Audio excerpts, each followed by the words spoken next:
What's going on, man? I just wanted to report a murder that I did a long time ago. Okay, a long time ago? Yeah. Or today? A long time ago. What is that? I buried him in his house. This is a long time ago, is what he's saying. I'm just trying to cover it up. Try to cover it up? Yeah. Okay. I'm tired of living with my wife, sir. The guilt? Hell yeah. On May 1st, 2023, New Mexico police received a phone call from a gas station in Roswell from Tony Peralta, who confessed to killing a person. Sir, tell me exactly what happened. Well, I killed somebody. You killed somebody? What's your name, sir? Tony Peralta. In response to this call, detectives went to meet the caller behind this voice. His shocking confession was just the beginning of unraveling the truth behind the disappearance of an elderly man, a case that had faded into the shadows of dusty case records.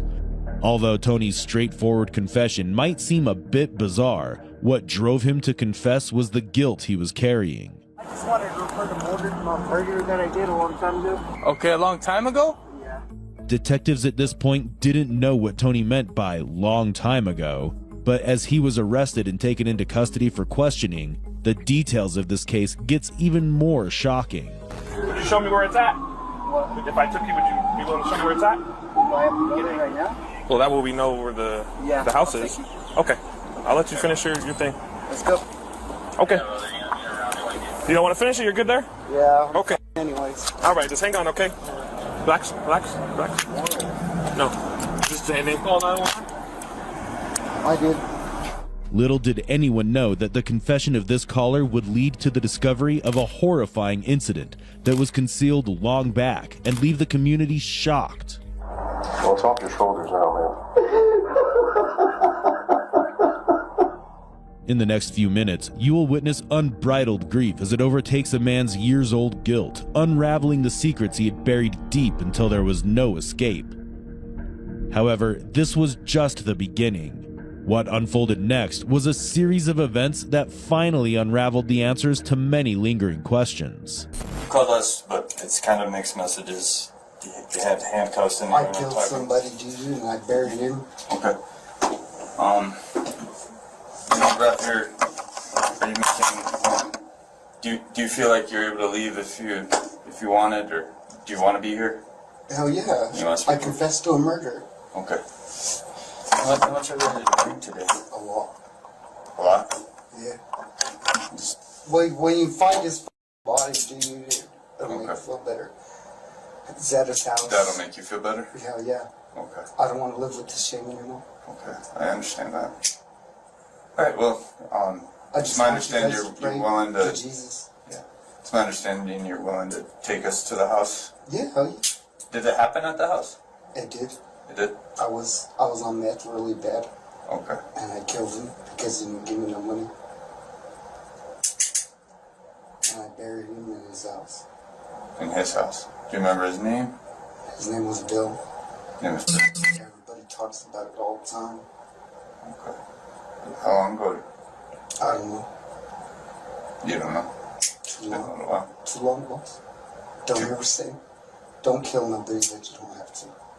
Detectives created the space Tony needed to unburden himself and release the weight of his guilt. However, their priority was to extract every possible detail from Tony to piece together the full story of what had transpired. So, the first thing that was decided was to ask him if he wanted to take them to the house where he buried some man named Bill, which he agreed on. Alright, so we're gonna go get in the car. We'll drive you to it. You show me. I'm hot though. Will he turn on the air conditioner? It's hot. It's so hot in here. We're gonna go downstairs. We're gonna get in the car. And I'm gonna turn that AC up. Alright, I hate it up here. Alright. We're gonna go down to the right and down the stairs again, okay? Okay. Thank you guys. Absolutely.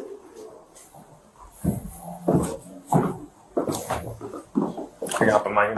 Yeah. Okay. Let's move some things. Back to that door? Okay. Go ahead. Up to you. We're going to go on this side, okay? I'm not cool enough. Go have a seat. Alright. Wherever. It's right here. Next house. This white one? This white one here? Yeah. I buried him in that slight place right here. I killed their dad. Anderson's place. That Here, hey, you see this side little door right here? Uh-huh. I buried him right there. Okay. like in the little building. Yes, sir. Hang on.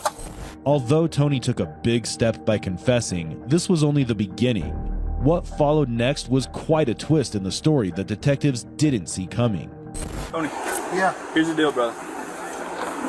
We need some more details All right, what do you to want? be able to prove it. Okay. So let's start at the beginning. Okay. What year do you think this was? I don't remember. How old do you think you were? I don't remember. What does the victim look like? Or what I did the don't victim remember. look like? What do you mean you don't remember? I don't remember. I just know that I killed him. Why do you know that? Because I know that I killed him and I kept it a secret. Okay. Why did you keep it a secret? Because I didn't get How long have you been keeping it a secret for? a long time. Like how long? I don't know, like 7 years maybe. Yeah. You see how all your answers are I don't know? That's what we're having a hard time with. Well, I said I did it. Yeah. But we need a lot more detail than that in order to get the full picture of it, right? And if this person's dead in here and has been dead for a long time, they got a family, right? Yeah. Yeah. So the family's probably missing them. Okay. They probably deserve answers on what happened, right? Yeah. So do you want to give them that? I was high and I didn't give a fuck. Okay. What were you high on? Meth. Meth? Smoke it or shoot? I shot it Shot it? How much did you use a day? a lot. A lot. Are you still using?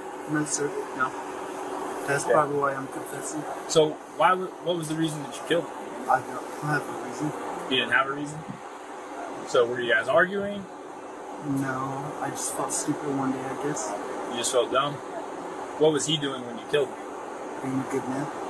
Was he sitting, sleeping, standing, reading, watching TV? I don't remember. You don't remember? But you killed him in the tub? No, That's what you said earlier. I didn't say that earlier. What did you say?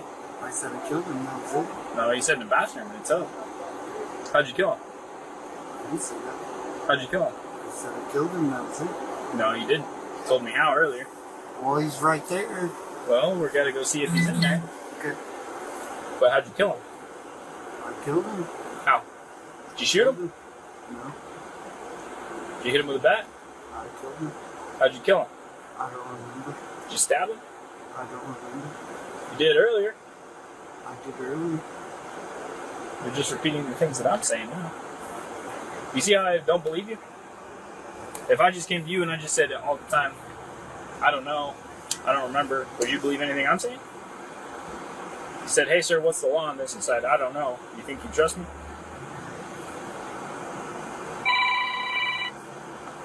That's why I'm having a hard time trusting you. I know, I said I killed the person that was in that house. Yeah? And we're gonna go try and find him, Okay. but I don't have the details on where he's at. I told you where he was at. Where's he at inside the house? I don't know. Huh? What's crucial to understand here is the stark difference between contemplating a confession for years and finally confronting it. Tony was now facing the very truth he'd feared for so long. His repeated claim of, I don't remember, wasn't a lie, but rather a defense mechanism. A desperate attempt to bury the memory of the crime he committed years ago.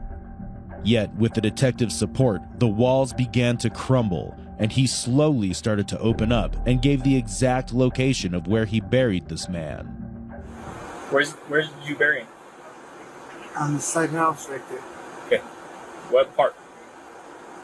The part right there. Yeah, but what part of that room?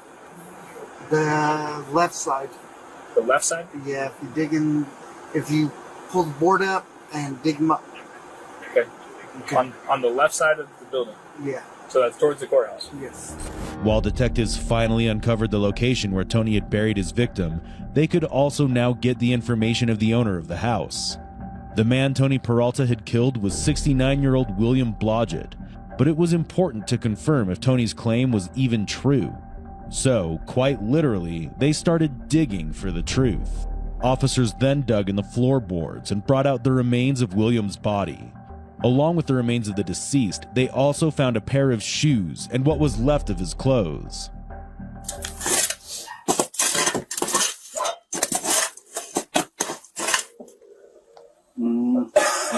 There's like the black tarp they put down to keep weeds from growing through. Oh, looks like a shoe. Yeah. Yeah. Oh, no, that's something else, isn't it? A shoe? I think it's a shoe, too. But the boats are... It's starting to pour out.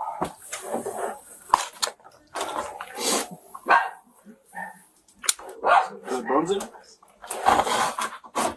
Do you want TC to come help you? That's weird, though. Mm-hmm. I suppose. Or do you want to back up? So let's pull this out. Let's see what. Let's see where to get it with the shovel. I don't know if that's a shoe. Yep, you can see. I think it is. There's the, like, I think it's the boot, and that's the bottom sole of it. Yep. You know what I'm saying? Because you can see they come right up right there. So we need to get that out, and that'll kind of determine a little bit more, you know? Yeah, because that's the sole of it. Yeah, that would go right there. Grab it and pull and see if a foot falls out. Okay. This is getting very scientific. It's 7 years or more ago, I'm not going to lose anything.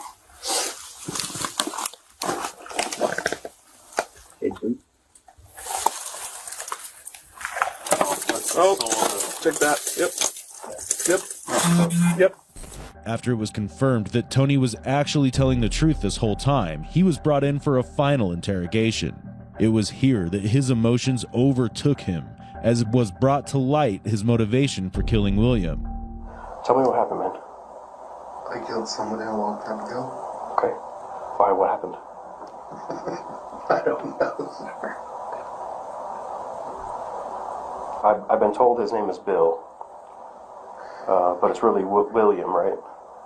I don't know. You were living with him at the time? Okay. Do you remember what happened? Why?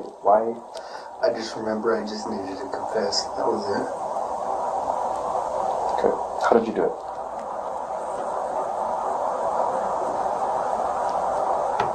Do you not remember, or you just don't want to say it? I just don't want to talk anymore. Okay.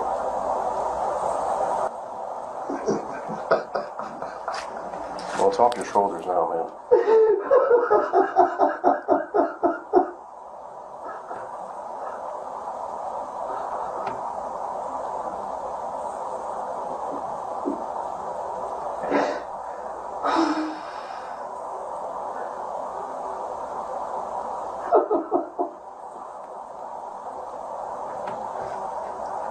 Thank you for the prayer. You're welcome. You're welcome, no problem. It was evident that Tony was still overwhelmed by his guilt, struggling to share the full story with detectives. Yet the detective stayed steadfast and patient, allowing Tony the space to reveal all the critical details of the crime on his own. So, my own curiosity is, I want to know. And, I can read the reports from back then, and that's why I said the wallet thing, because that's what we were told. I know he was an older guy, and I know that you were living with him, right? You guys were roommates. He owned the place, right? I don't know. But he allowed you to stay there, like you were kind of renting. Did you pay him money to live there, or? I don't remember. He just, okay, but you guys were living together. All right.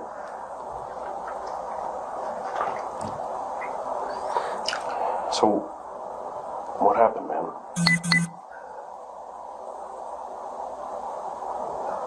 I don't know.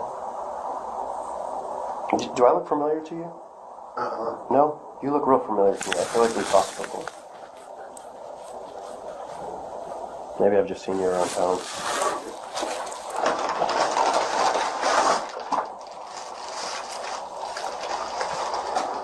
Did you use a gun?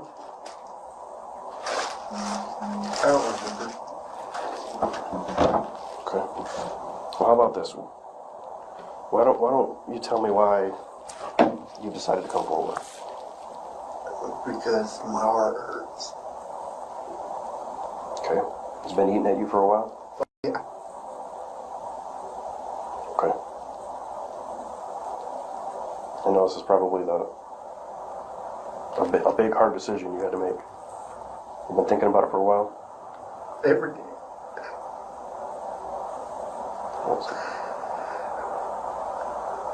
I've never been in that position, but I can imagine how hard that decision was to step up and... At least nobody doesn't have to worry anymore.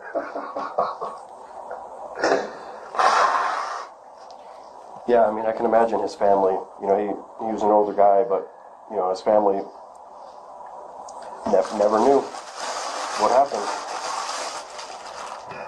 And that's kind of where I stand, because I want to be able to tell them, you know, what happened. His son. Tell him that he was a good man and I should have did what I did. You know? Okay. Yeah, it was...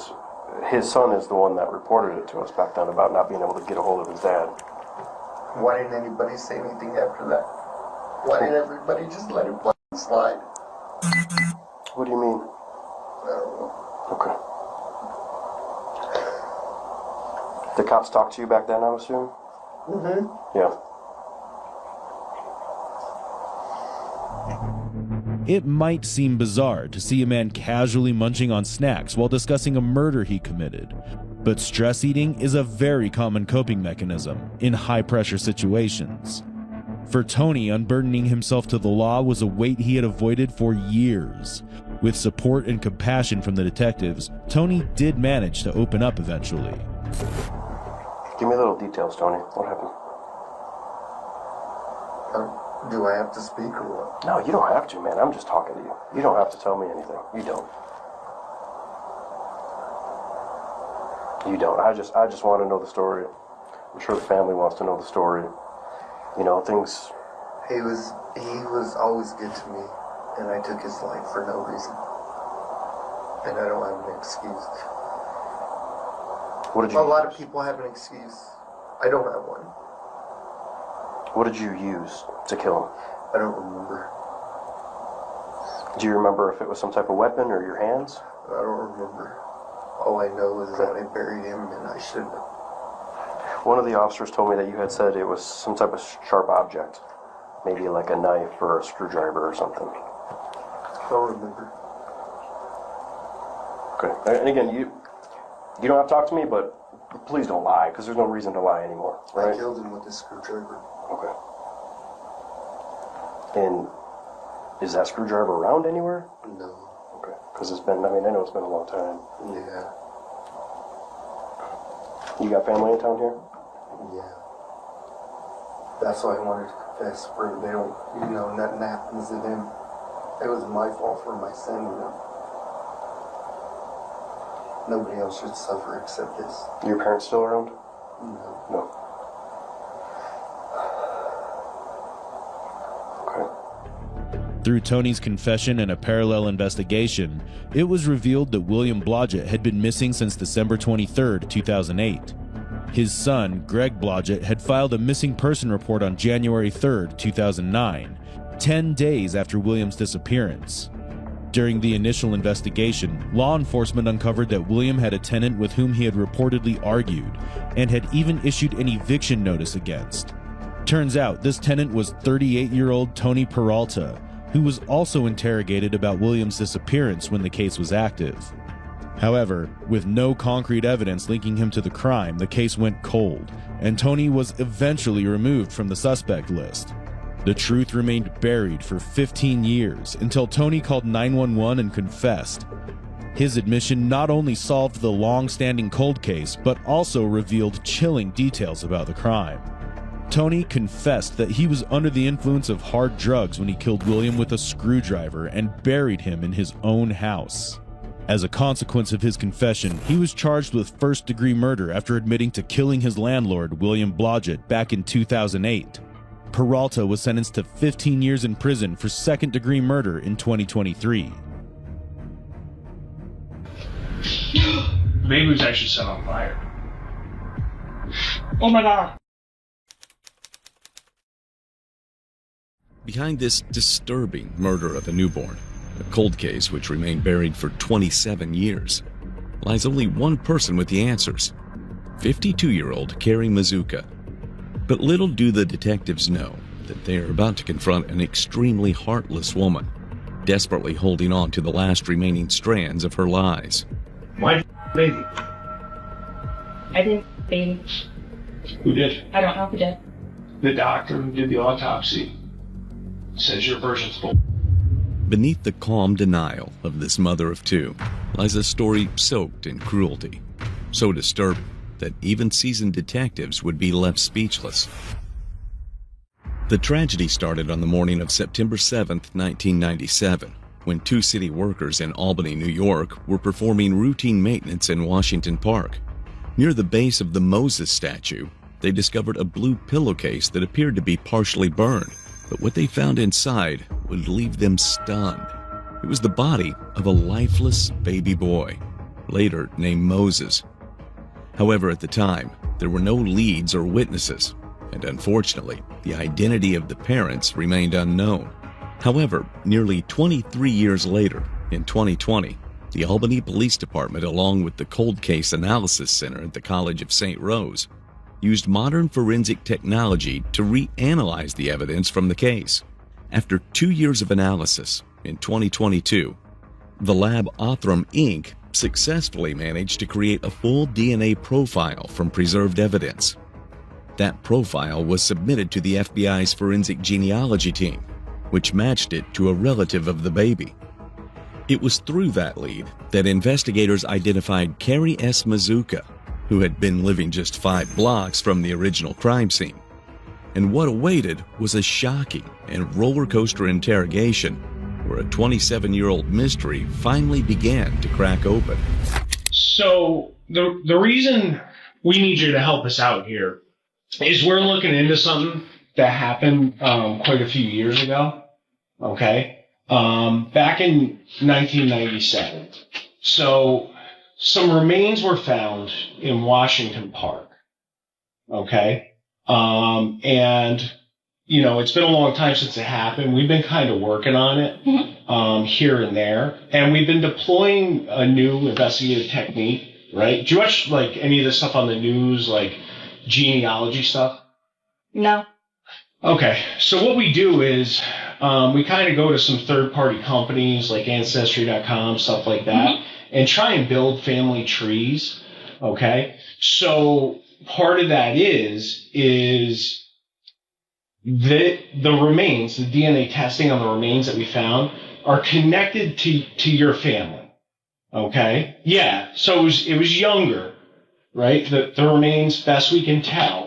And we honestly don't know really what happened. It's just one of those things that they're trying to get us to figure out. Wow. And use this new, it's crazy, right? So let me ask you this. Do you know of anyone in your family that you guys could never find or anything like that? No, I mean, I'm not close with my family, but no. Okay. Actually, I should have started. Part of this is we're building out that family tree, right? Right. Like, because certain things aren't filled. Like, you know, are you on Ancestry.com? Or No. Right. So that's the problem, right? So there's huge gaps. So it could show, like, Keri Spielman, right? Her, you know, great aunt gave DNA because she's an Ancestry buff. So now we have to go out and build that out, right? That makes sense. Yeah. Too. So let me ask you this. You got mom, dad, obviously. Do you have brothers and sisters? I have a sister. Okay, you have a sister. And what's your sister's name? Wendy Morrison. Morrison. Okay. And is she local? She lives in Roxbury now. Roxbury? Okay. She was in Watertown, and I think she went to Roxbury, Watertown, and then back to Roxbury. DNA genealogy might not directly point towards one person, but with enough DNA samples from the family members, it can be clarified who the mother is. The detectives here are keeping their cards close to their chest with Keri to see her responses by asking her about her sister, Wendy. Keri is unaware that right before the interrogation, detectives already conducted what's known as a trash pull, and they collected discarded items from outside Keri's residence in Albany. And from that trash, a profile was created that clearly matched the baby, making it evident that Keri is the mother. However, what they need is a clear story of what happened, and with every question, they are about to close in on the truth. Actually, I didn't even ask you. So you said you have 2 kids, right? Yes. Okay. Any other kids? No. No? Okay. I know it's kind of a personal question, but I have to, it's one of the things I gotta ask. How many times have you been pregnant? 2. 2? Yes. Okay. Very easy, very... Easy pregnancies? Mm-hmm. No issues? No. What about after? Because, like, my wife, she got the postpartum. Did you ever get that? No. Really? Good for you. It was, No. It was a tough time in the lawyer household. It wasn't really? Oh, my God. No. I had a good support system. Okay. You know, and they were good. Okay. You're the father of your 2 children, Josh and Hannah. Yes. You guys still together or? No, we're divorced. Divorced. Did you meet him in Roxbury or down here? Nope, here. Here? We work together. Yeah. At Tri-City? Nope, at Camry. At the Living Resources. Yes. Yeah, gotcha. Yeah. So when did you meet him? How long after you came here? Well, I met him immediately because we worked together. Yep. But then we started dating probably 2 years later. He was actually engaged. Oh, he was and then engaged. He was engaged, and then they broke up, and then, yeah. So part of this is we're going around, we're trying to collect DNA samples from people, Mm-hmm. all right, to try and match to the remains and that we're doing. Is that something you'd be able to help us out with? Yeah, that's Give fine. us a sample of DNA? Okay. Yeah, we can do that here in a moment. So the remains were found where? Can you tell me that? Yeah. So, are you familiar with this area at all? Within Washington Park? I've seen it during Tulip Festival. Okay. Have you ever been here? Just looked, the only time I ever gone to Washington Park was Tulip Festival. Tulip Fest. Okay. Yeah. So where these flower beds are over here, right by this road, Mm-hmm. this is where the remains are found.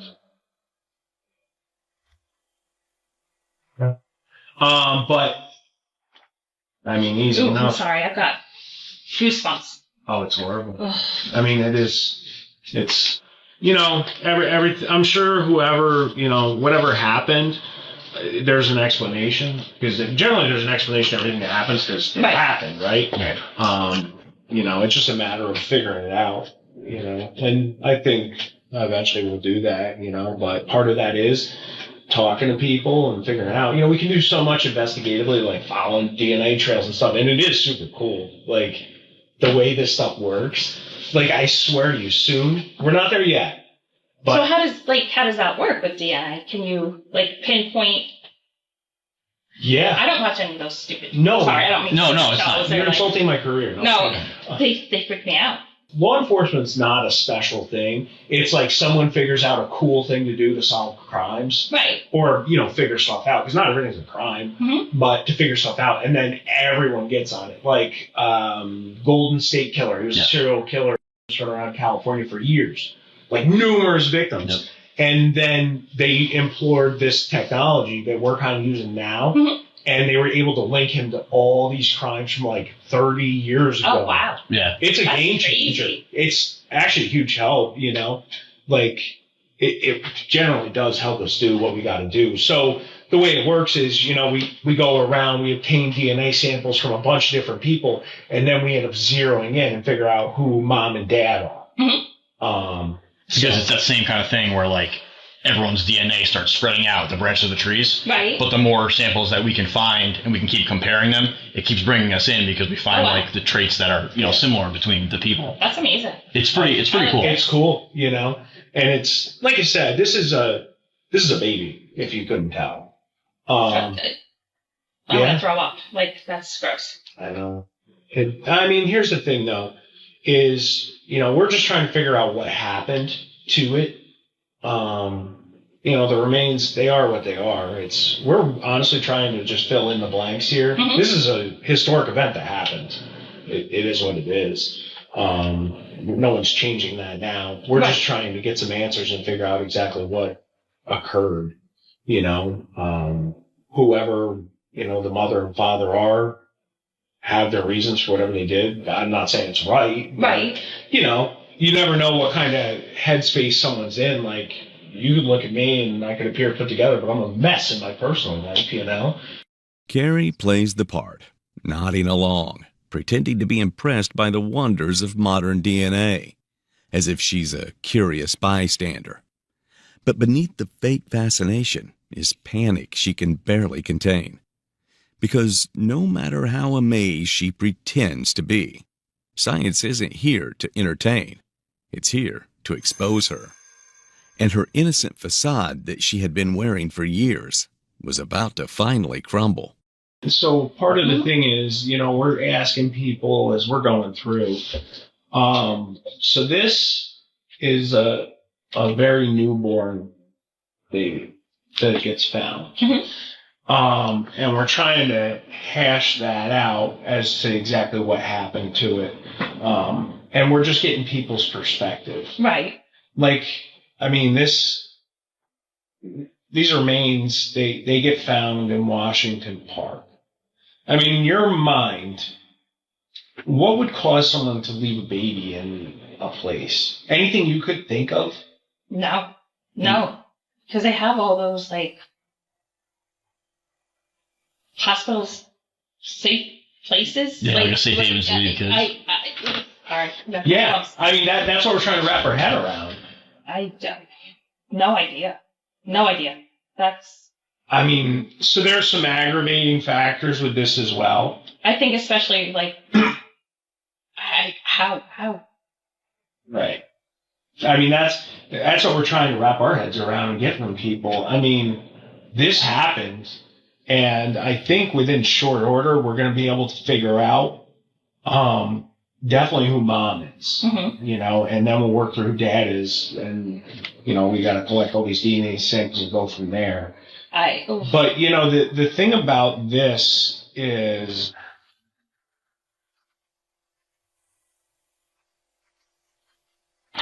So, I'm sorry I gotta show you this, but I do, because it is important, okay?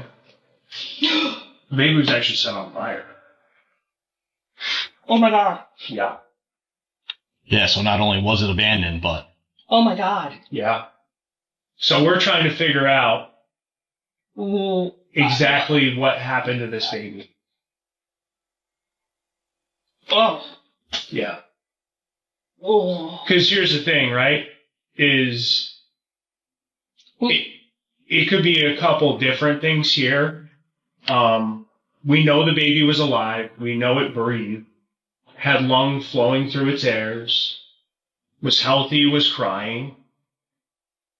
And then this happens. Ugh. Keri listens as detectives calmly lay out the facts. However, her reaction is minimal, which doesn't go unnoticed. Now, they just need to see what Keri will do with the facts laid out. And to their surprise, the truth is about to burst wide open with a chilling confession, one that no one saw coming. So we're trying to figure out, who did it, obviously, right? Right. Because in your mind, you see that. What's that scream to you? It's crazy. Right. No. But, as I said, everything's explained. Right. But it's not me. I don't know, especially when, we can prove it. Mm-hmm. That's not the spot you want to be, or someone wants to be, I should say. Right.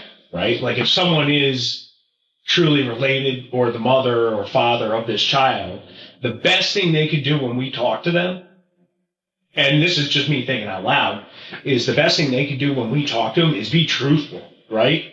Like, yeah, all right, yeah. This is what happened, but I didn't do that, or so-and-so did that, but people that lie, that ain't going to go their way, right? Because everything gets figured out. As I was telling you, like that Golden State guy, right, or all this stuff. Look at that Giglio Beach guy that killed all those girls. Right. They figure it out, because what they do is we end up, we go, we get DNA, we make comparisons, and God help someone if they lie. Because all you have is your credibility, right? Because 27 years ago, baby Moses gets found here, right? And say you are mom, right? I'm not saying you are, but say you are, right? And we bring you down here, and you say, no, I'm not the mother. I was never pregnant then. What if that's not true? Like, we could figure all that stuff out, right? And then what happens is we go, hey, guess what? We found this baby, and the mother said she's not the mother. What's that scream to you? If you're like, I did it. I did it. You did it? I did it. What happened? I got pregnant. I had the baby. I gave birth in my bathtub. Baby died. Didn't know how to get rid of it. The confession came out of nowhere. Keri might have simply realized there was no way out. But this was only the beginning. What followed would turn the entire interrogation into a roller coaster, one filled with disturbing, tragic details that were about to surface for the first time in 27 years. How'd the baby die? I think I had water in the bathtub. I think it drowned. You drowned it? I didn't drown it. In that bathtub?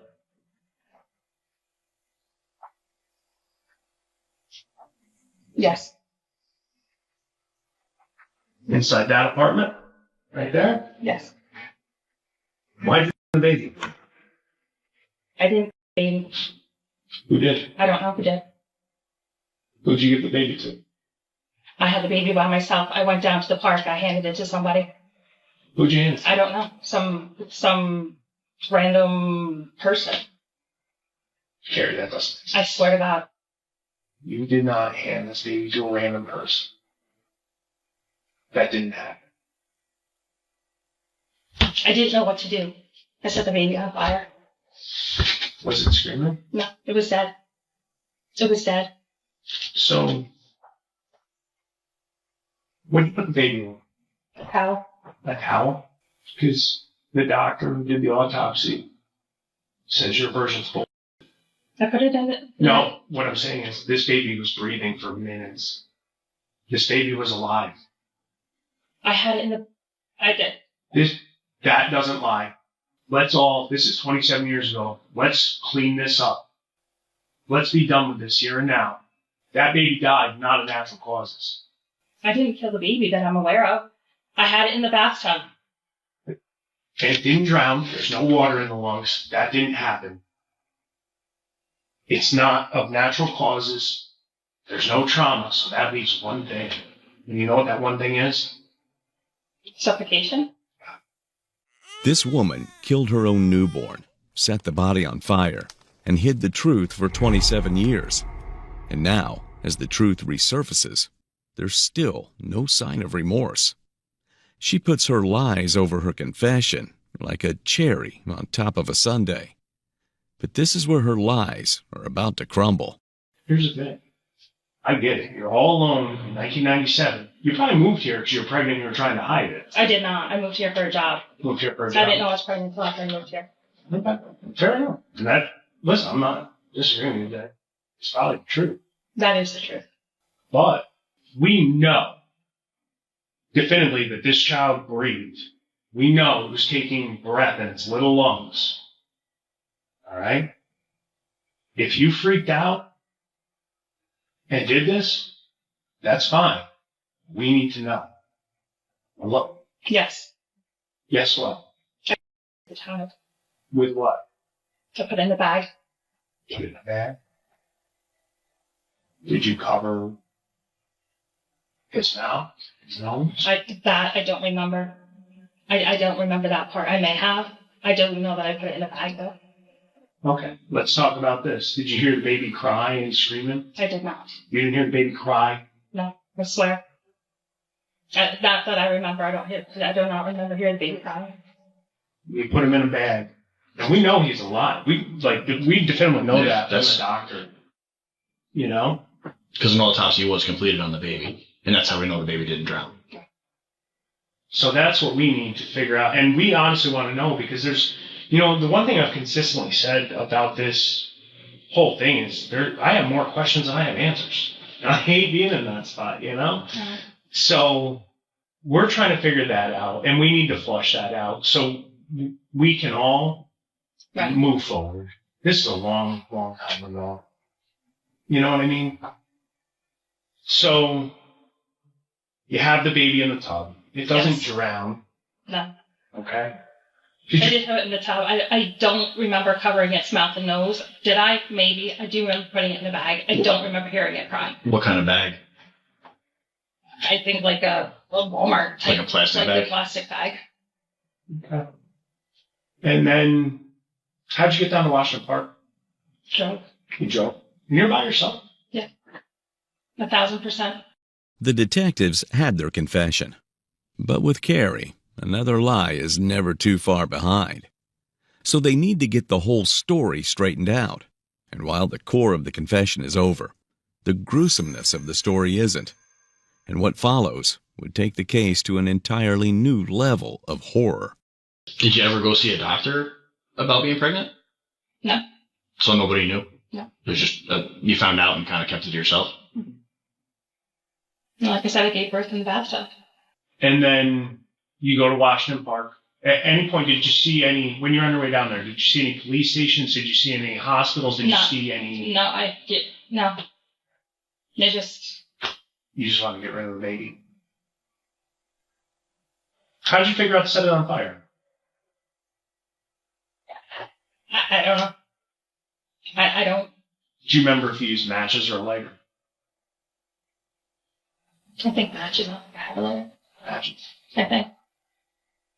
Why? I don't. So I got to ask you the natural thing, because based on the way the baby's found, did you hear scream cries as the baby was?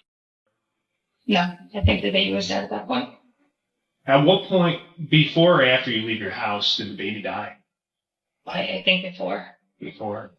I don't remember it. No. Do you remember the baby looking at you? No. No, I think I was just so, like I said, gave birth in the bathtub, was dealing with myself. I don't think I really, I don't remember it crying. I don't remember. Did you remember moving? No, not. No, I mean, I think I was just trying to take care of myself, you know? Yeah. How did you sever the umbilical cord? Scissors. Scissors. I mean, here's the thing. We know from what the doctor told us, right, that this baby was taking breaths, was alive, right? So what we need to sort out now, between us three in this room, so we can all be done with it and move on, is how exactly this baby died, right? I mean, here's the thing. I must have suffocated it. I mean, that's all I can. My recollection, like I blocked it. Keri tries to use time to her advantage, counting on the fact that the case is nearly 3 decades old and memories might fade.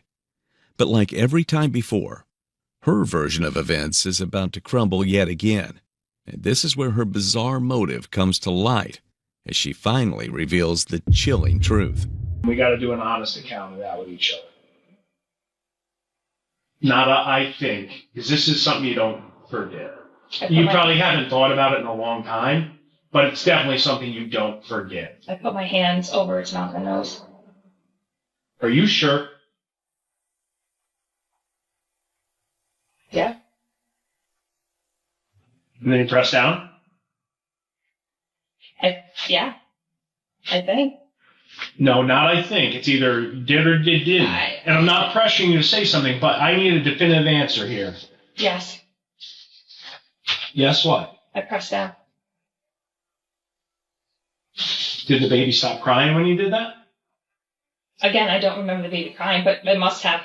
I don't remember the baby crying. I want you to think back to 1997 when you had your hand over your mouth and nose. Did you feel those little breaths hitting your hand? Yes.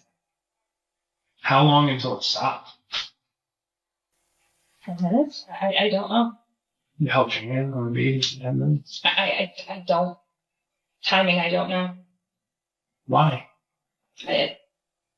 Why did I do it? Yeah. I think I just had no clue I think I was just in shock. You're in shock. Had you met Jason yet at that point? We were working together. Did you like him at that point? No, he was engaged. We were just co-workers.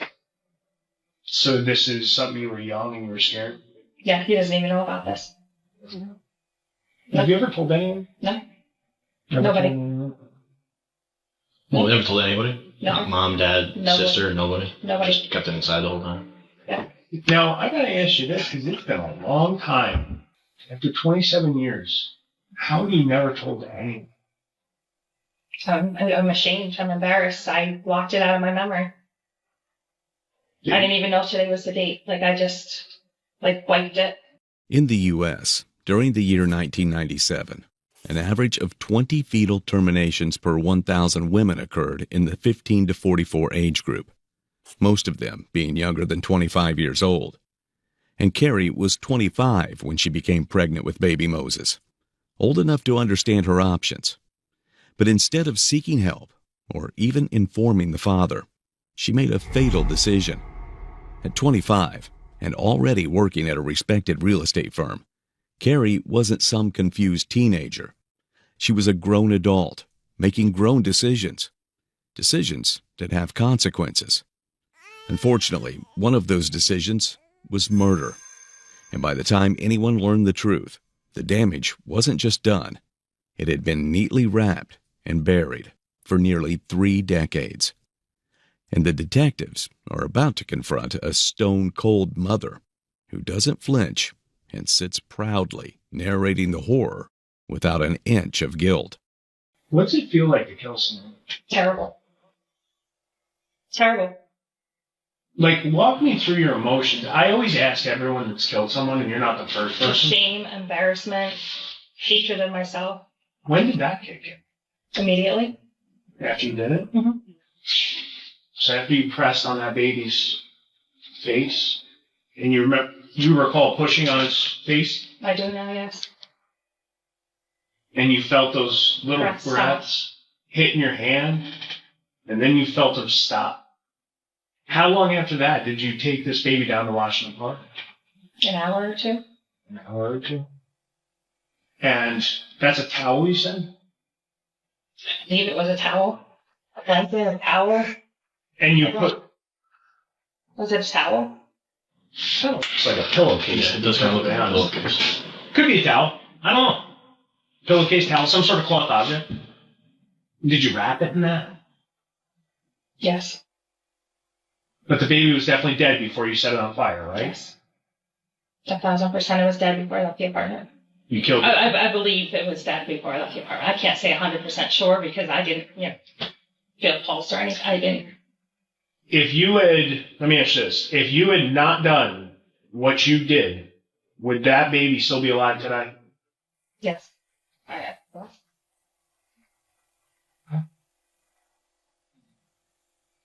Anything we didn't ask you?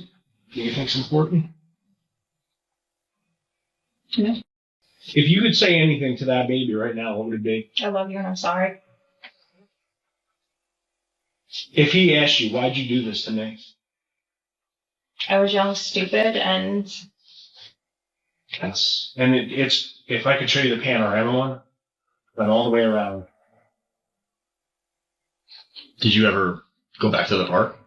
No, never. No, I mean, I've gone for the Tulip Fest or something like that. But events, but not. No. Did you ever go, when you went for Tulip Fest, did you ever go to this area? No. I mean, just walking around with friends or whatever, but I just, like I said, I blocked it out. Her words feel hollow, and the absence of remorse is chilling. The detective tries to bring emotion into the conversation, hoping to break through. But Keri remains cold and detached. And yet, the disturbing story is still not over. What remains is the details of the traumatic delivery. As you recall, the evening hours you started feeling cramping, and you believed that was you about to give birth. Mm-hmm. You got a pair of scissors. You went into the bathtub where you ran warm water, I would assume? Yeah. Where you ran warm water. And then you delivered the baby. You pulled the baby out. You cut the umbilical cord. Cut it with your right hand or your left hand? I'm right-handed, right-handed. Right-handed, okay. You recall baby moving around. You don't recall if it was crying, but you know it was alive because it was moving. You put the baby down. Okay. You cut the umbilical cord. You take care of yourself.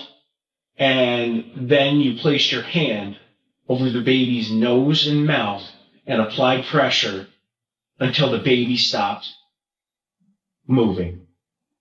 Did you know you were going to kill it when you were doing that? Yes. I think yes.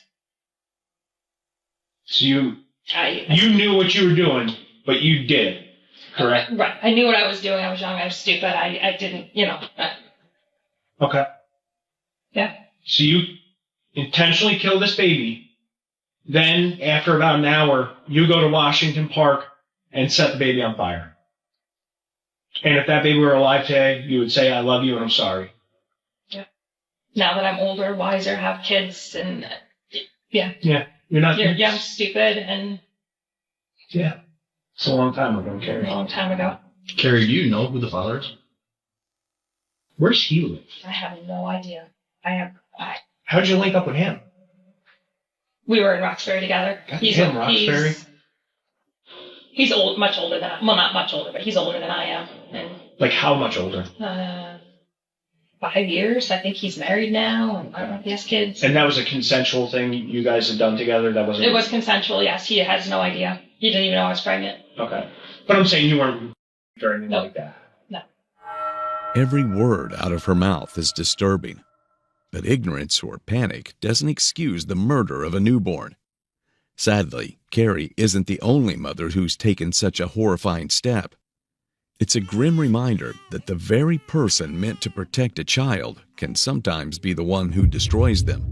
And Keri? She's about to prove she hasn't grown wiser with time, only older. You give me your word? Yes. Swear. Yeah, no, I don't care what anyone has done. Like I'm in a relationship. I'm happy. My kids. Yeah. So now, what now? I mean, we got to figure out what's what now. I mean, I want to honestly just take a second process everything we just talked about, and I'm sure you do too. Right. I mean, am I in trouble? Am I going to be arrested? I mean, I can't definitively say that. I honestly don't know. Like, it's so long ago and there's so many variables. I'm more mainly concerned with, like, I don't care if people get arrested or not, as like just me as a cop. I never care about that. That's why I love investigations, because all I want to do is just figure out what happened. Right. Like, if you didn't kill this kid, great. If you did, yes, don't do that. No. I mean, we got to figure it out. Give me a minute to process everything we just said here, because it is a lot. I honestly don't know, Keri. What do you think should happen out of this? Personally, if it was years ago, I think I should be in trouble. It's 27 years later. I've got my life back in order. I don't know. Right. I mean, I did it. Did what? I killed a child. I killed a baby. Would you say you murdered it? I would have to say that's what I did. Yeah, at what point did you decide that's the burning was what you were going to do? I started to walk away, and then I was afraid that there might be evidence on the towel. So it wasn't the baby, it was... You were trying to get rid of the towel. The towel. Or the whatever, blanket, towel, whatever. Why not just take the towel? Stupid, young, not thinking, not... Because him and I have talked about this a lot. Like, I've really tried to get in your headspace from that time. Because I pride myself on being a pretty decent person. I just don't think at that point, and I was physically ill too. I kept passing out with the towel. I had wiped the baby off again, and then I think I was afraid my fingerprints or whatever would be on the towel. So I wasn't setting the baby on fire. I was setting the towel on fire. What a saint she is. She only meant to burn the evidence, not the baby. Keri still seems to believe that somehow makes her look better. It's clear she hasn't changed one bit in 27 years. No remorse, No guilt. Just the same cold, self-serving mindset. In fact, she genuinely thinks that because the crime is decades old, she might catch a break. But she cannot be more wrong. I mean, it happened. I was stupid. I was dumb. I was young. I'm embarrassed. And honestly, I'm kind of glad it's over because somebody else knows at this point. You feel relieved? I do. In a way. Yeah. That had to eat you up. For years it did. Yeah. But then now you've made peace with it? I did. I think after having my kids, and I don't know. I don't know if I made peace with it. I just learn to cope with it, I should guess, say. Yes. Well, that's like any trauma, you know. It doesn't matter if it's 5 years, 20 years. Yeah, it doesn't matter if it's military service, first responder, car crash. I mean, I've had so much other crap in my life, my house robbed, my divorce, it's just. Yeah. Someone sees this as this baby set on fire, and they're like, what monster did that? But you lay out your logic of, no, I wasn't trying to hurt the baby, I was trying to destroy physical evidence, right? So honestly, explaining things like that and talking it out, things aren't always what they appear, right? I mean, is it a killing of a human being? Yes. Yeah, it's an intentional killing, but the heinous part of it, you offered an explanation, which, okay, fair enough. So as far as dealing with that and prepping people, if that's something you choose to do, go ahead. I'm not going to tell you what to do or how to live your life. Right. You got anything? Nope. Pretty good. I think we went over everything. Do you have any questions of me? I've asked you a lot of questions. I'm worried about my career and everything too, Yeah. Rightfully so. You don't know. I mean, which is partially why I have to ask you, are you thinking about harming yourself? No. Okay. No. Keri Mazuka never went to a full trial. Instead, she chose to take a plea deal. After her eventual arrest in September 2024, she was indicted and scheduled to stand trial for second-degree murder, evidence tampering, and concealment of a human corpse. However, on February 13, 2025, just weeks before the case would proceed to trial in Albany County Court, she pled guilty to first-degree manslaughter and tampering with physical evidence as part of a deal with prosecutors. On April 18, 2025, she was finally sentenced to 25 years in state prison, with an additional 1 year and 4 months to 4 years for tampering, which would run concurrently with 5 years of post-release supervision. I did the same thing. Put it in a garbage bag.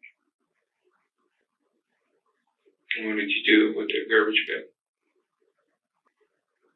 I left it. The woman you just saw is Gail Richie, a 49-year-old wife and mother of 3 who lived in Euclid, Ohio. But as you go through this video, you will unravel a whole new side of this innocent-looking woman. On March 25, 1993, a month before she turned 23 years old, she tossed her newborn baby boy on a discreet side of Sidley Road in Geauga County, Ohio. She heartlessly wrapped the child in a garbage bag a few moments after it was born and left it in a remote area, hidden from unsuspecting passing vehicles. The next day, 2 newspaper delivery men found it and called the police. The child was left with no chance to survive and unfortunately was found dead. But this stirred very strong emotions in the people of the county, and the case became very popular at the time. The community even came forward and raised funds in order to have a proper funeral and tombstone for the baby. And since the baby had no identity, the tombstone called him the Geauga's Child, named after the county that claimed him as their own. All efforts were made to locate the mother of the child, but to no avail, and the case went cold. But this was until 2019, when DNA testing brought about big revelations. By this time, Gail was happily married to her husband Mark Richie, who had been her boyfriend at the time of the crime, and also the father of the baby. The DNA of Geauga's Child was put through the system, and the police quickly narrowed down the mother and visited her home for further inquiry. Yeah? Hey, how you doing? Good. Listen, the Oregon County Sheriff's Office. We just want to see if we can talk to you for a couple of minutes. Yeah. Okay. You have any idea what we want to talk to you about? Because I kind of think you might. Well, my parents said that you were at their house. Mm-hmm. And what do you think that's about? It was about a baby. Yeah. What about? A baby that was left. Mm-hmm. Can you tell us about it?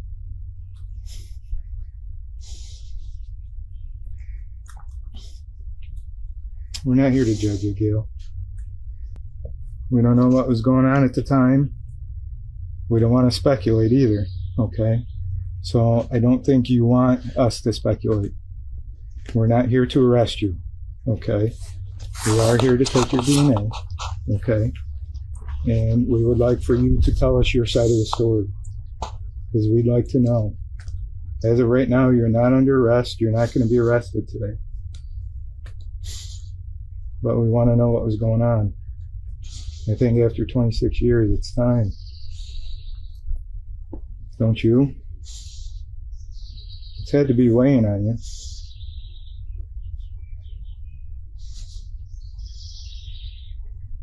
Should we go inside? Well, what we'd like to do is get your DNA, okay? And then we would like for you to come back to our sheriff's office so that we can talk.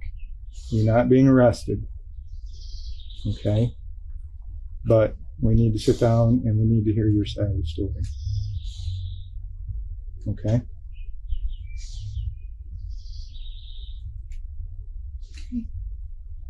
All right, so I'm going to get my stuff real quick. We're going to take your DNA here. I have a signed search warrant from a Cuyahoga County Criminal Police judge.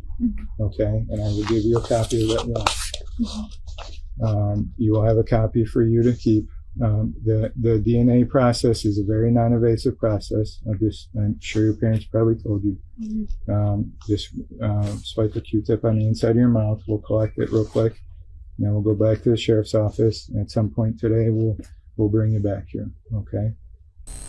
On May 21st, 2019, the police finally came to the door of Gail Eastwood Richie. She lived in a suburban area of Cleveland with her husband, Mark Richie.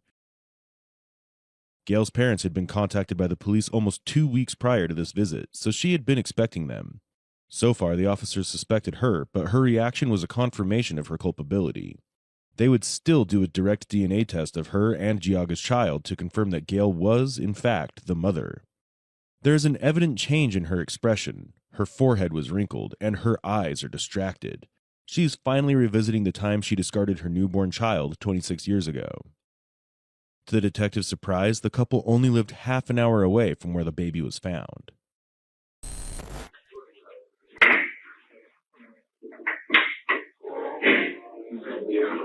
You think it's okay? Alright. My partner is coming in.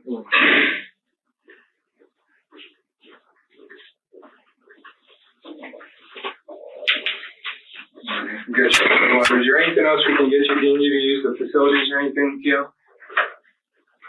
No, you're sure you're okay? There's some tissues there for you. As we indicated, Gail, at the house, our intention is at this point not to arrest you. You're not under arrest, okay?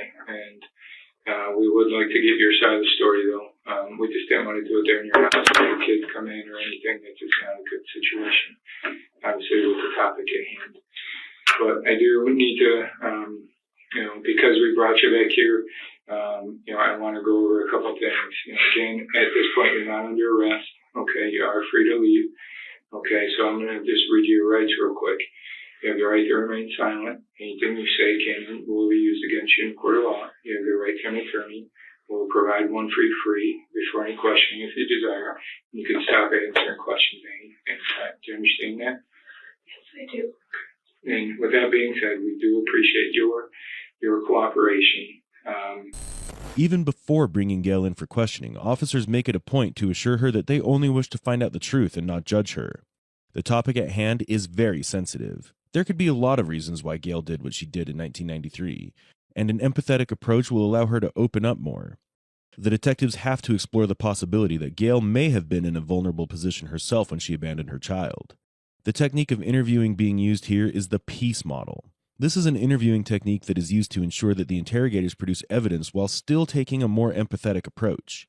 It has 5 stages: preparation and planning, engagement, account and clarification, closure, and evaluation. We will discuss each stage as the detectives apply them in real time during the interrogation. The first stage begins with mapping out an interrogation. They have already reviewed existing evidence and suspect information. It will help them determine the objective of the interview and what questions to ask. In this method, the interrogations are more like interviews as they are much less harsh.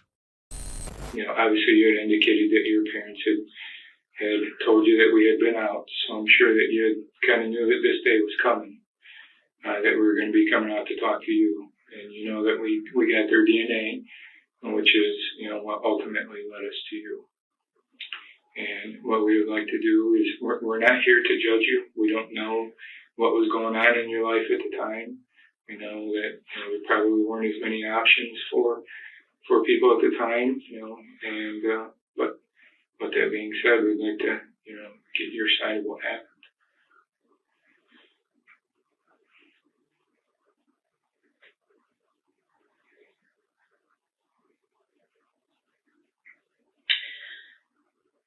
So at that time, my husband and I were dating.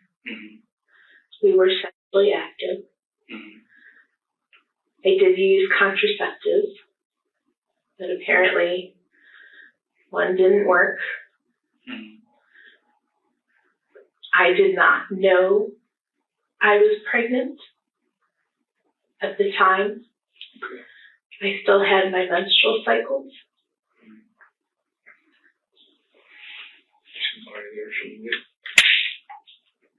And then my menstrual cycles ended up stopping. Okay. I don't know how long they were. If you need to know that, I don't know. But at some point during the pregnancy, they stopped. Yes, it stopped. Do you know about when that would have been? They don't. In relation, was it wintertime? Or was it? Is there anything you could kind of put to it that would tell you as about when those menstrual cycles stopped? I want to say about 3 months before the baby was actually born. Okay. And I honestly do not remember the date or the day when the baby was born. I do know it was in winter. The second stage, engagement, begins with the interrogations conveying the expectations of the interview to the interviewee. Ensuring Gail that the detectives only need her side of the story has helped a lot. From the beginning, they do not face any resistance from her, and she starts to confess immediately. However, one shortcoming is that there are no female detectives present at this scene. However, this is not essential, and the interrogation will continue smoothly. But it can be seen that there is some hesitation from the officers. When an uncomfortable or a more feminine topic arises, all 3 pick up a water bottle at the same time. It creates an awkward air in the room, but as the interview moves along, the interrogators will continue to show utmost professionalism.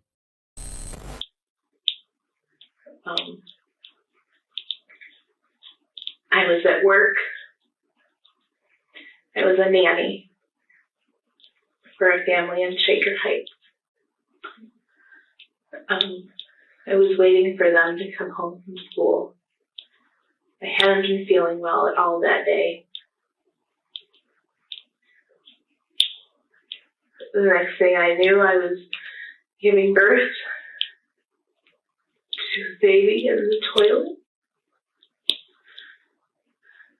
I didn't know what to do.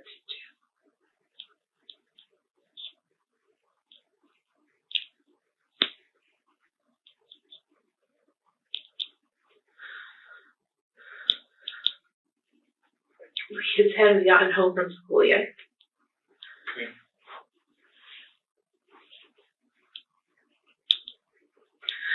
The only thing I could think of was to put the baby in a bag.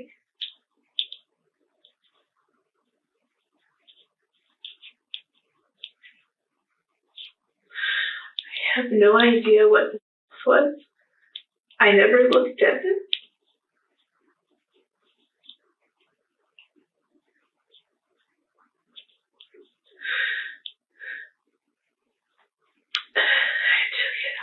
my car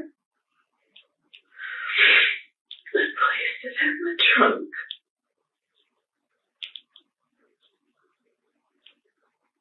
And I cleaned up the bathroom.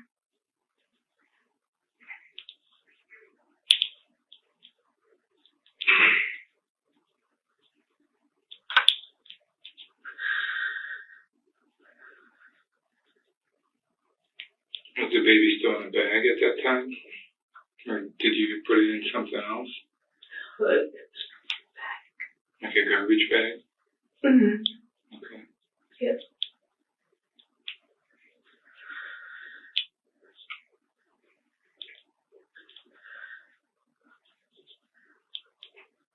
And then I went home. Where were you living at the time? With my parents. I was still On at home. Harwich there? Yeah.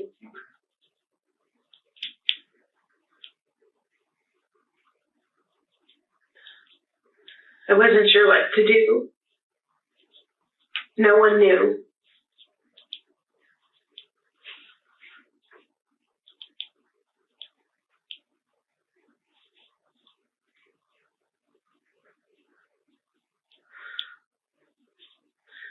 Then we had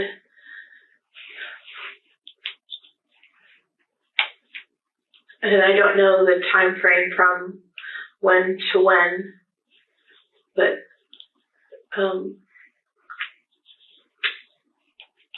camps that were associated with koinonia out here. I came out with our youth group for a weekend.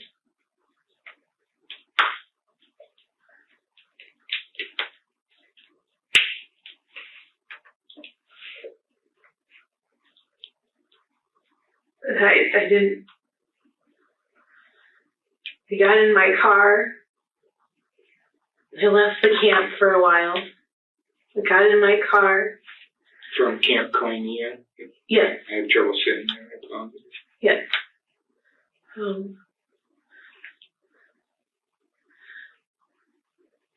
I got in my car and just drove.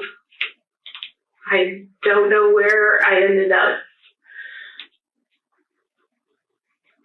And I just ended up stopping on a road. I don't know which road. And I took the bag out of the trunk. And I laid it in the woods. This is a woman who is speaking about throwing away her newborn baby, but you will not see any expressions of grief or guilt unless she talks about herself. It is shocking that she's been described as a loving mother to her 3 children when she was capable of such a monstrous act towards her first child. In the clip shown, she cries a little, but that was not in reaction to the baby, rather because she's looking back at the time and feeling bad for herself as she did not know what to do. When it comes to the baby, she couldn't care less. Gail does not even remember the day her child was born, regardless of what she went on to do with him. Her demeanor is so cold towards the baby that when she references him, she will use it to address him. The reason for this may have been the fact that she did not even look at the infant's gender, and later, she never followed the news enough to realize that her baby, Giaga's child, was a little boy. She had wiped the child from her memory. I didn't know what to do.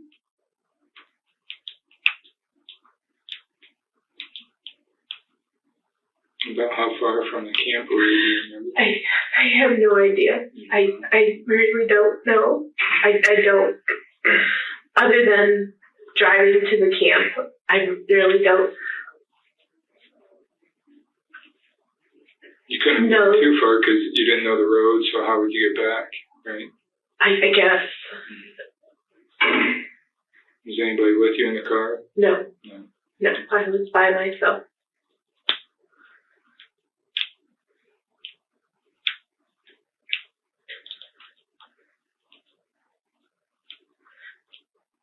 About how far off the road do you remember you went? Like with the bag, like how far from the roadway you would have went? Or was there anything specific by there? Nothing specific, no. Nothing that stands out to you or anything? No.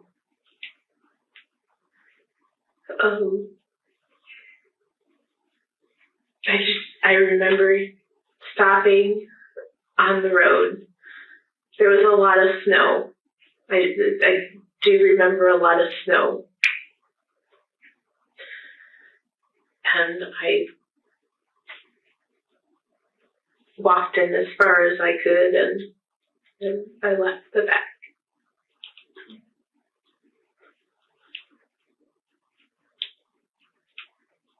Did you ever follow or read any stories or anything, in the news or seeing news clipping, stories or anything like that about anything?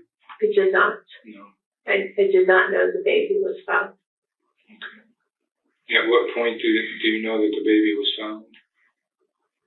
Was it recently? Was it a long time ago? Or no? You were at my parents. So that's the first time that you had known that the baby was found? That a baby was found. Now, getting back to, you said you were at this family's house in Shaker Heights when the baby was born, right? Yeah. Okay. Do you remember their name or where they lived at? I do. Okay. What was their name? I'd rather not. And why is that? Just so I'm. Well, you gotta understand, Gail, we need to kind of verify some things, and I'm not trying to give you a hard time, but, obviously what you've told us, but we need to go back and try to verify some of those things.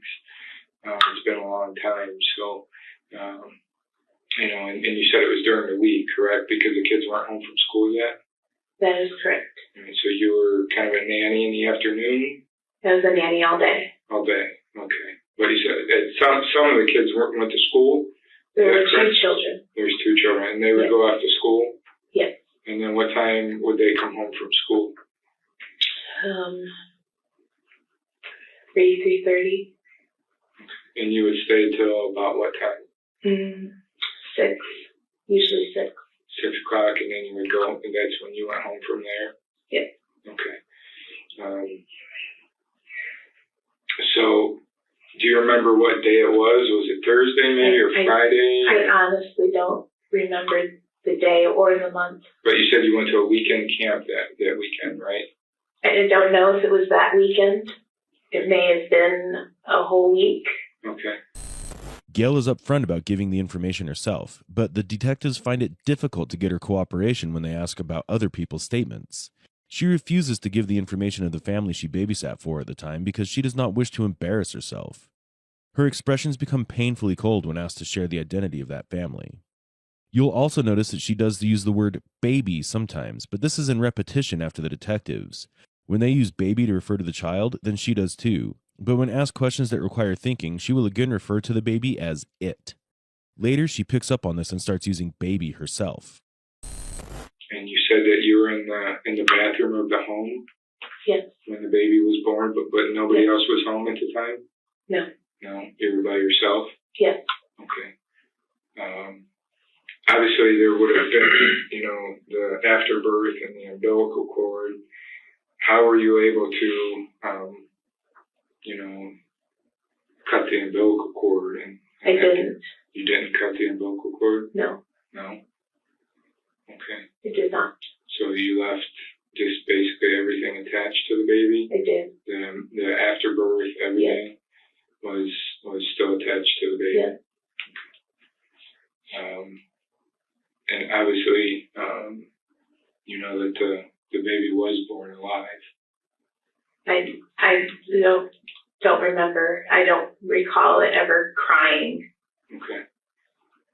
But it's not like it was stillborn or anything. I mean, the coroner's report shows that it actually was breathing. Okay. So, at some point, there had to be something kind of that you heard or saw, and the baby had to be moving, or... It's possible. I don't remember. I remember picking it up and placing it in the bag Did it actually fall into the toilet when you gave birth? Yes. So everything just kind of fell into the toilet? Yes. Okay, not onto the floor or anything like that? No. Okay, so the baby was actually in the toilet? Yes. Okay. And then where did you get the bag from and all that kind of stuff? I believe it was under the kitchen sink. Under the kitchen sink, so just a normal trash bag? Yes. Do you remember what color it was or anything? I'm saying it could be clear, white, black. I believe it was black. Okay, so like a dark colored trash bag? Yes. And everything was still attached to the baby when you Yes. when you put it into the bag, was it still moving or anything? I don't recall it moving. You don't recall? No. You said you were able to clean the bathroom up prior to the kids you were nannying returning home? Yes. Okay. And did you, after you put the baby into that bag, did you immediately take it out to the car, or was there some time lapse while you were cleaning? I probably cleaned and then took it out. Okay. I don't remember what. I understand it's been 26 years, and I don't even remember what year it was born. After this point, the third stage, accounts and clarification, begins. The investigator tries to clarify necessary details and encourages further conversation. Sometimes this stage may include adversarial techniques, such as the use of close-ended questions, or the investigator challenging the subject regarding any inconsistencies in their account. In this stage, the assumption is that even though the subject has opened up and seems to be sharing details, there are aspects of the crime that are being hidden. So they probe into the same events over and over again so that small inconsistencies can cause slip-ups. how long before you moved into that house do you say the baby was born? Was it months, weeks, years? Well, it was in winter. It was in winter. So was it like that winter before you moved in, or was it a couple winters before? It may have been January of that year. I don't. But you think it was that year, 93, when you moved into the house? I don't remember what year it was. But it was cold and snowy. I guess it could have been at the end of 92, maybe December of 92, but the kids would have been home for Christmas break, so it must have been January of 93. January of 93, somewhere around there, that the baby was actually born. Yes. Okay. Were you active with anybody else besides Mark prior to that? I was not. No. So you're confident that Mark is the father? Mark's the father, yes. Okay. Now, getting back to the like how the baby was born and placed in the bag. I did not cut it. How did that umbilical cord get cut then? I don't know. I didn't cut it. You didn't cut it? No. You're positive of that? I am. I mean, obviously, we're talking about 26 years, so there's, as you said, some things that you're not real. Yes, I sure. understand. But there's no possible way that you cut that umbilical cord. I'm almost certain I didn't. Is it possible, or are you positive that you didn't cut that umbilical cord?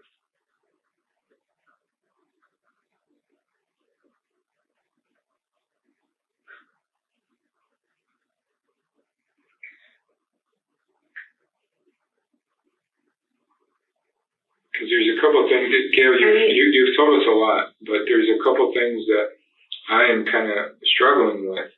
And some of that is to do with the baby, because, a full autopsy was done. The baby was found. Obviously, that's clear now. And the umbilical cord was cut. And the coroner's report can show that the baby was born alive. Okay. And that the baby had taken breaths. Okay. So that tells me that the baby was moving, and there had to be some type of screaming or something that you heard or saw. This case is very challenging for the detectives because more than 2 decades have already passed and they have limited physical evidence. so it is necessary they align the old evidence with Gail's testimony. Giaga's child was found with a severed umbilical cord, and according to forensic evidence, it was alive. Another indicator was the presence of oxygen in the lungs. A common practice to see if a child had been alive at birth was by floating the lungs in the water. If they float, then it means oxygen content was present, meaning the child was alive. But Gail's statement differs from the evidence at this point. A simple explanation is that the umbilical cord may have shed off while the animal dragged the corpse towards the road. And despite the lungs having oxygen and the baby being alive, the cause of inaudible cries could have been a birth defect. This explains why the child was breathing and still could not make a sound. This proves the baby was alive at the time of birth and allows the officers to press charges for murder. I don't know if that's just something that you don't want to remember, obviously due to the circumstances. It's possible, but I really don't remember it ever making a sound. How about in the bag? Was it still moving around in the bag? Or had it kind of maybe drowned in the toilet? Or was it still kind of moving around in the bag? Well, I can tell you it didn't drown in the toilet because it didn't have water in its lungs. No, I don't think it stayed in the toilet long before I put it in the bag. So even in the bag, it's got some oxygen in there. It's breathing. It's taking some breaths. It's probably moving. It's got to be making some kind of noise.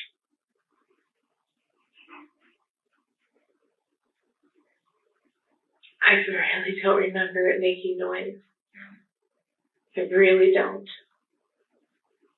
you remember the bag making any noise? Was the bag moving, crinkling?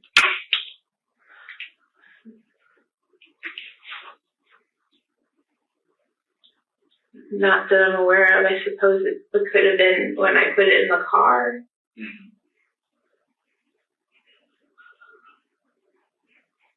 But either in the toilet or when you quickly put it in the bag, it had to be making some kind of noise or moving around. But ultimately, due to your condition at the time, your intention was no matter what, you weren't going to keep this baby. I didn't know what to do. You didn't know what to do. But because of those circumstances, you didn't know what to do. Was it because you were young, because you weren't married? You're afraid to tell your parents. I understand you're Baptist. I was definitely afraid to tell my parents. My father was very adamant about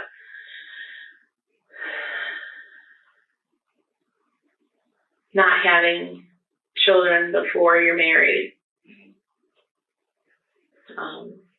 Because the sister and nieces all had children and didn't want that. I can understand that. Stereotype. What else was going through your mind at the time? Why you said that I don't know what to do. I'm not keeping this baby. What else was going through your mind at the time? Well, I think part of it was more of just where I was at, and worried about the kids coming home, and I didn't know what to do. Establishing the motive is perhaps the most crucial part of an interrogation. It can help the officers to build a very strong case, or it can help the perpetrator form a very strong defense. The smallest differences within the statement can lead to big differences in her prosecution. If she knew the baby was alive after birth, that would lead to second-degree murder charges.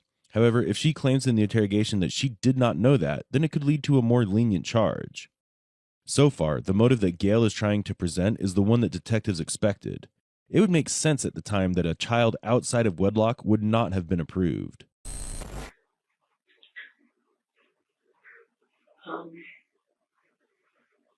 But you had known for some time that you were pregnant.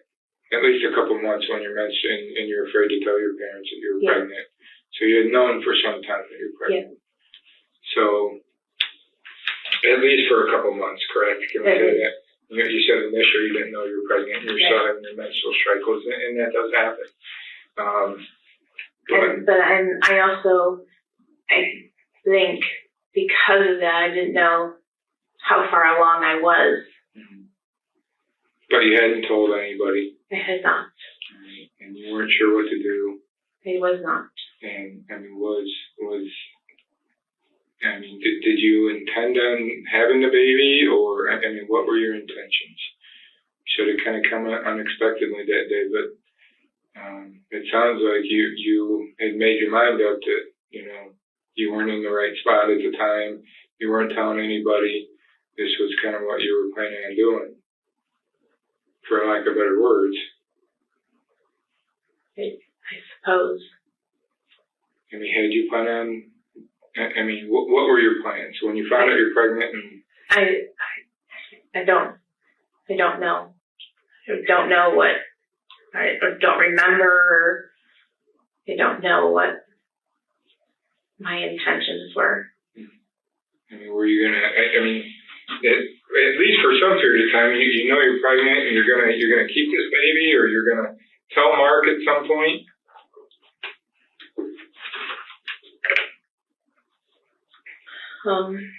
Or you're just gonna get rid of it and act like it never happened. When was this previous pregnancy? Probably about that time. About the 91 time? How old were you at the time? Would you remember that? Would that be easier to remember? 20, 21. Okay. 20. Explain that situation to us. Tell us what happened. Is it Mark's child as well? It is. And tell us what happened on that situation.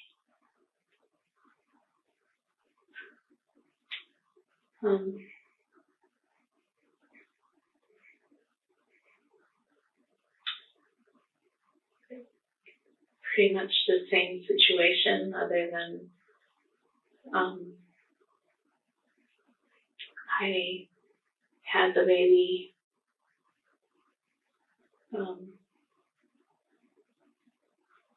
at his rental house. And where's his rental house? It was Euclid. Euclid? Is that in Harwich? Huh? What street was that on? No, it's where he was living, 248th Street. Okay. He rented from his brother.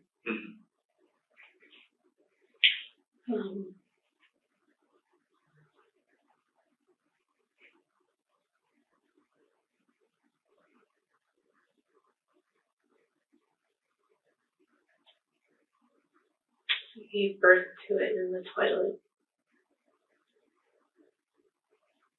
Is that a boy or a girl? I don't know. You don't know. And I never. You didn't want to know? I never looked. Okay. I don't know. What happened after you gave birth to the child?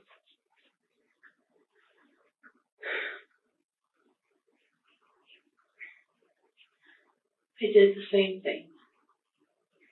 Put it in a garbage bag. And what did you do with the garbage bag?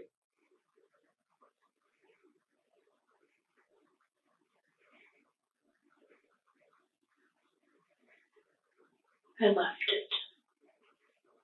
What do you mean you left it? What does that mean, Gail? I took it and left it over by medical buildings in Euclid. Where did you leave it exactly?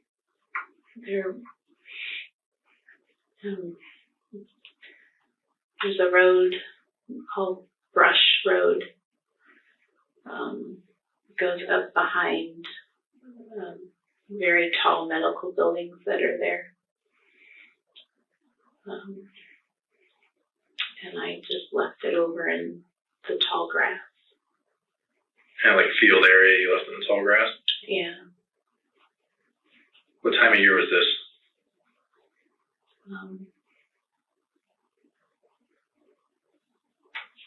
Summer.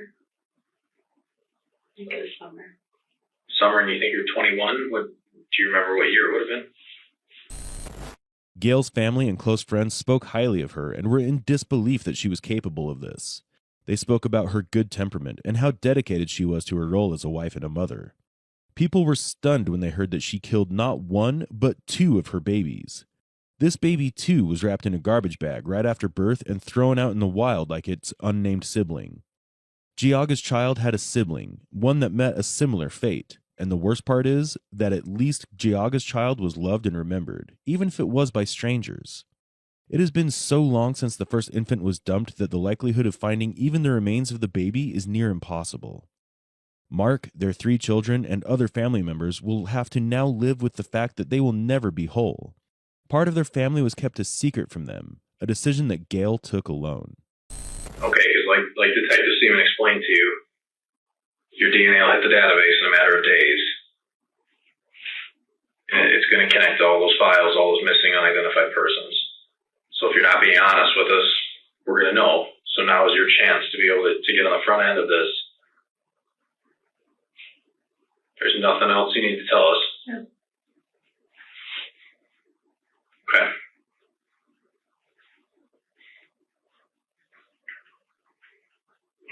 Was there a recall?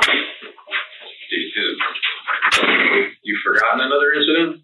No, I don't think so. Can you kind of draw us how that shows where maybe where Richmond and Brush is? Okay, this is We're going to get an overview. Okay. Thank you. I can write you a couple extras. Oh.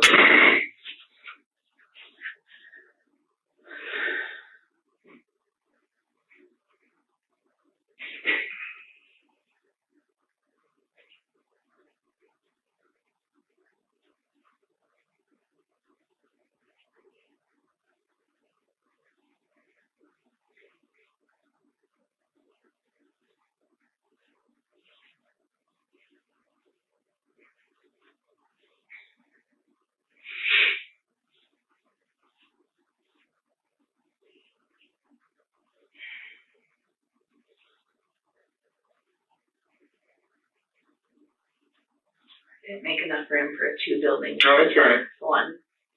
Is it by that first building? I think so.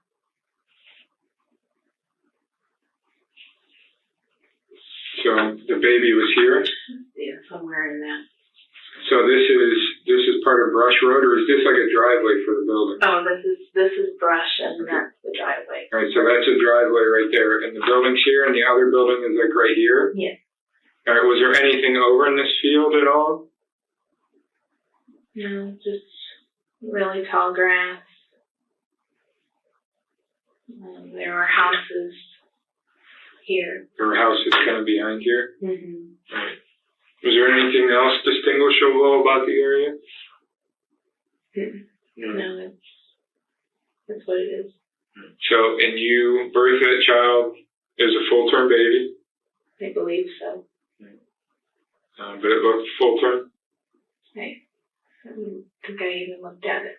Well, you had to, you grabbed it, you moved it, you had to have seen it. Whether or not you're blocking that out of your memory because you don't want to see it, but you did see it. Okay. And, but it was, you believe it was a full-term baby? Not sure. Well, I'm not sure. You went into like normal labor, right? I think so. Right. And that was 1991. Yeah. And how do you know the difference between that child and the child that we found? I mean, what is so distinguishable? Was it because of the location? That's what reminded you of, the child that you birthed on 248th and the child that you birthed at the home in Shaker Heights?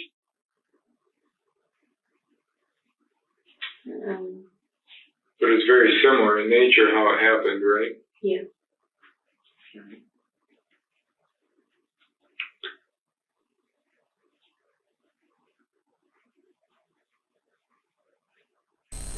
However cold Gail seems, these events have had an effect on her. You can see how slow her motor activity has become. Even as she signs the document, she slowly drags her hand away with disinterest. We cannot claim to know what has truly affected her and what has not. However, her body language said a lot in its own way. She was most triggered and bothered when Mark was brought up and was disturbingly unconcerned with her dead babies and the complexity of the situation she was in. We understand from her accounts that insecurities are the reason for this insanity. But was it justified in the end? Though Geauga's child went without justice for 26 years, fortunately there was enough forensic evidence to prove the facts of the case. Advancements in DNA testing brought Gail, the culprit, in front of the jury, and the fact that the baby had been alive after he was born was enough to present this as a murder. The remains of the first child were not found, and hence they were not presented. The decision was made to not reference the first baby, so it could not influence the jury. Finally, 51-year-old Gail Richie was convicted of murder and sentenced to life imprisonment with the possibility of parole after 15 years on May 24, 2022. Judge Andre, who gave the ruling on her case, had the following to say in the end. Your wrongful efforts to conceal what happened in February 1993 did buy you 29 years of normal life where you got the chance to get married, raise children, and do some good works. But ultimately you gained that time on the back of a helpless infant whose body you concealed in the woods. Ironically, Geauga's child did more for you than you ever did for him, probably. Your freedom is over.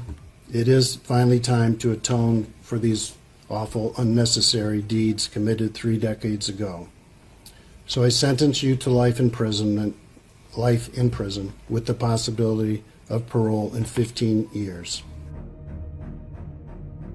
Was she in one piece? Was she in multiple pieces? No, she was. This is 62-year-old Raymond Moody, casually describing the condition of 17-year-old Brittany Drexel's body after he assaulted and killed her.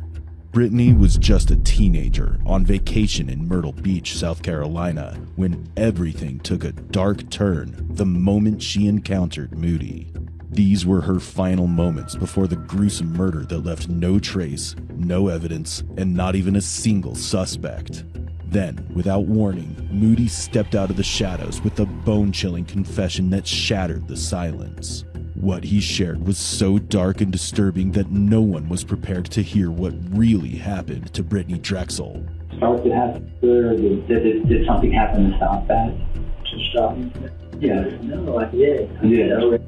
Detectives are stunned by how Moody had managed to stay hidden for over a decade, and even more baffled by what finally drove him to come forward and confess to a crime buried in silence for 13 years.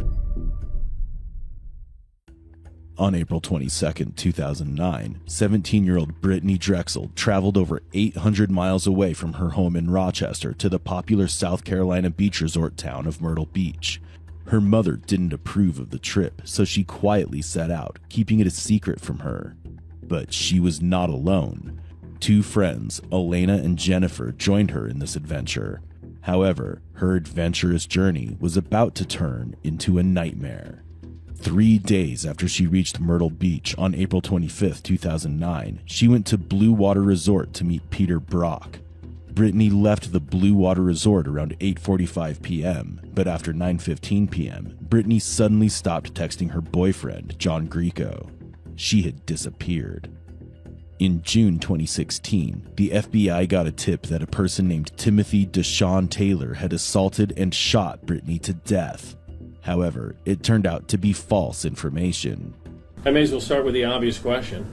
Did you kill Brittany Drexel? No, sir. I did not kill Brittany Drexel. Were you involved in the kidnapping of Brittany Drexel? No, sir, I was not. Were you with Brittany Drexel the night she disappeared in April of 2009? No, sir. In 2019, new forensic tools allowed investigators to reconstruct Brittany's movements. They traced her phone's ping pattern, and it aligned perfectly with Moody's SUV in the vehicle records. These vehicle records triggered detectives to resurrect this old, faded case. As a result, on May 4th, 2022, Moody was arrested on obstruction charges. The next day, on May 5th, 2022, Raymond Moody willingly came forward to give his confession. Detectives discovered human remains buried in the woods in Georgetown on May 11th, 2022. After a few days, on May 15th, 2022, DNA and dental records proved that it was Brittany's body. Moody was adamant that he would speak only to the police, refusing any involvement with the FBI. Respecting his demand, the Georgetown County Sheriff's Office arranged a private meeting for his confession that would finally unearth the truth buried for over a decade. The gravity of the case drew 5 detectives packed into the interrogation room, which is a rare sight, even for a high-profile murder. The weight of over a decade of unanswered questions hung heavy in the air, but none of them were prepared for the horror Raymond Moody was about to unleash that he sealed in silence for 13 years. So you're good with that? Yeah. Okay. That's okay. Yeah, so Red, what do you feel more comfortable with? Do you feel better just telling kind of the story and then there's a few things that we have a few questions on? Yeah, one thing before I tell the story, one thing that I realized last night, because I was laying there, of course I was laying there thinking about everything, you know? Yeah. And I remember thinking, when I took you guys to where I buried the girl, which I believe in my heart, we finally did after we looked around, find exactly where I told that up there. But over all these years, I guess memory got kind of, because of all that time. Yeah. Because when we first went there, I went to the wrong damn spot. Yeah. And I couldn't figure it out. Yep. So, in regards to that, there's a lot of stuff that I remember like yesterday. Okay. Yeah. Well, that's cool. A lot of stuff that I remember just like yesterday. So, I'm going to tell you, it wasn't, we went to Myrtle Beach because we used to go there all the time. I'm sure you guys knew that. We used to go there and good time out. This game bar we used to kind of hang out at and have a good time and drinking and partying and stuff like that. We enjoyed that very much, did that almost every weekend for a while. But anyway, and first to go down to the boulevard, hey, you're in Myrtle Beach, everybody does that. You just drive the strip. Just people watching and stuff, you know. So that's all we were doing. We were going down the strip and smoking pot. Who the hell isn't, you know? You know how it is down there. I work the boulevard, yeah. Yeah. And Brittany was walking on the sidewalk, and the traffic's really slow. You know how it gets, right? It's so congested. And she looked over, and I looked at her, and I was smoking pot. She started laughing. And then, I don't remember the entire conversation. It's so damn long, but she said, "That smells pretty good." I said, "Yeah, that's some good pot. Would you like some?" She said, "Yeah." So we kind of chatted a little bit as I'm driving. Angel's sitting right there, but she didn't say a damn word, you know. I was thinking to myself, she probably don't care if me talking to her, you know. But just a little jealous sometimes. Yeah. But it's all harmless. Yeah. We're just having a good time. And anyway, I was surprised. She just hopped right in and said, "Hey, you want to party with us?" I said, "Yeah." Moody began with his first statement, and it's nothing but a lie. From the beginning, he's trying to play a blame game by saying that it was Brittany's choice. He also claimed shamelessly that Brittany was the one who was attracted and hopped into the car readily. But anyone who knew Brittany could vouch that Brittany wasn't like that. Then why did she hop into Moody's car? The detective is about to uncover the truth behind this mystery. She got in. And he went back there and passed around. We're all talking. Going down the boulevard. And I don't remember the entire conversation, but I was like, "You want to hang out with us for a while tonight? And then go get some party and maybe get some coke and stuff." And she's like, "Oh, yeah." Then she started telling us about being from New York, and she was down with some friends and boyfriend and stuff like that. And, of course, along during this journey, because we started heading back towards Georgetown, she wasn't tripping a bit. I wasn't thinking of doing anything wrong. We were just having a good time, smoking some pot and stuff, you know. But her phone occasionally would ring. I never said a word to her about, you can't answer your phone or whatever. That was the decision she made, I guess, because I'm just guessing, because maybe she had wanted to run her little party or something, you know, I don't know. So anyway, we drove all the way straight back into Georgetown, and the whole time we're smoking pot and laughing, joking, small talk, and all that kind of stuff. And we got back down to the river, which is where we used to go camping sometimes. I had a tent set up there sometimes for a couple of days. Nobody ever went down there. We didn't have to worry about anything like that. And we'd camp out and have a fire, smoke some pot, you know, just hang out and stuff like that. But anyway, we went down there and parked and walked up to the tent and sat around talking and stuff like that, and smoking pot. And then I said, well, we'd like to get some coke or something like that. We can get that. And put it back in the apartment. But I didn't have the damn apartment keys because her son had the truck. And on the truck keys was the keys to the apartment. Okay. So I just volunteered to go get the keys from her son. And then shortly after that, that's when I made a bad decision, thinking bad. So I did feel ashamed about it. But anyway, Angel left. And while she was gone, I changed the whole subject, what was going on. Waiting on all that.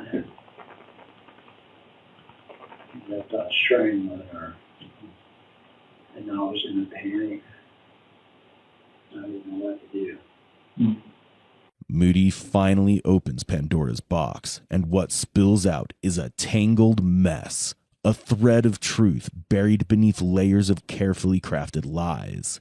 He casually claims that Brittany willingly got into his car, but what he hides is far more sinister.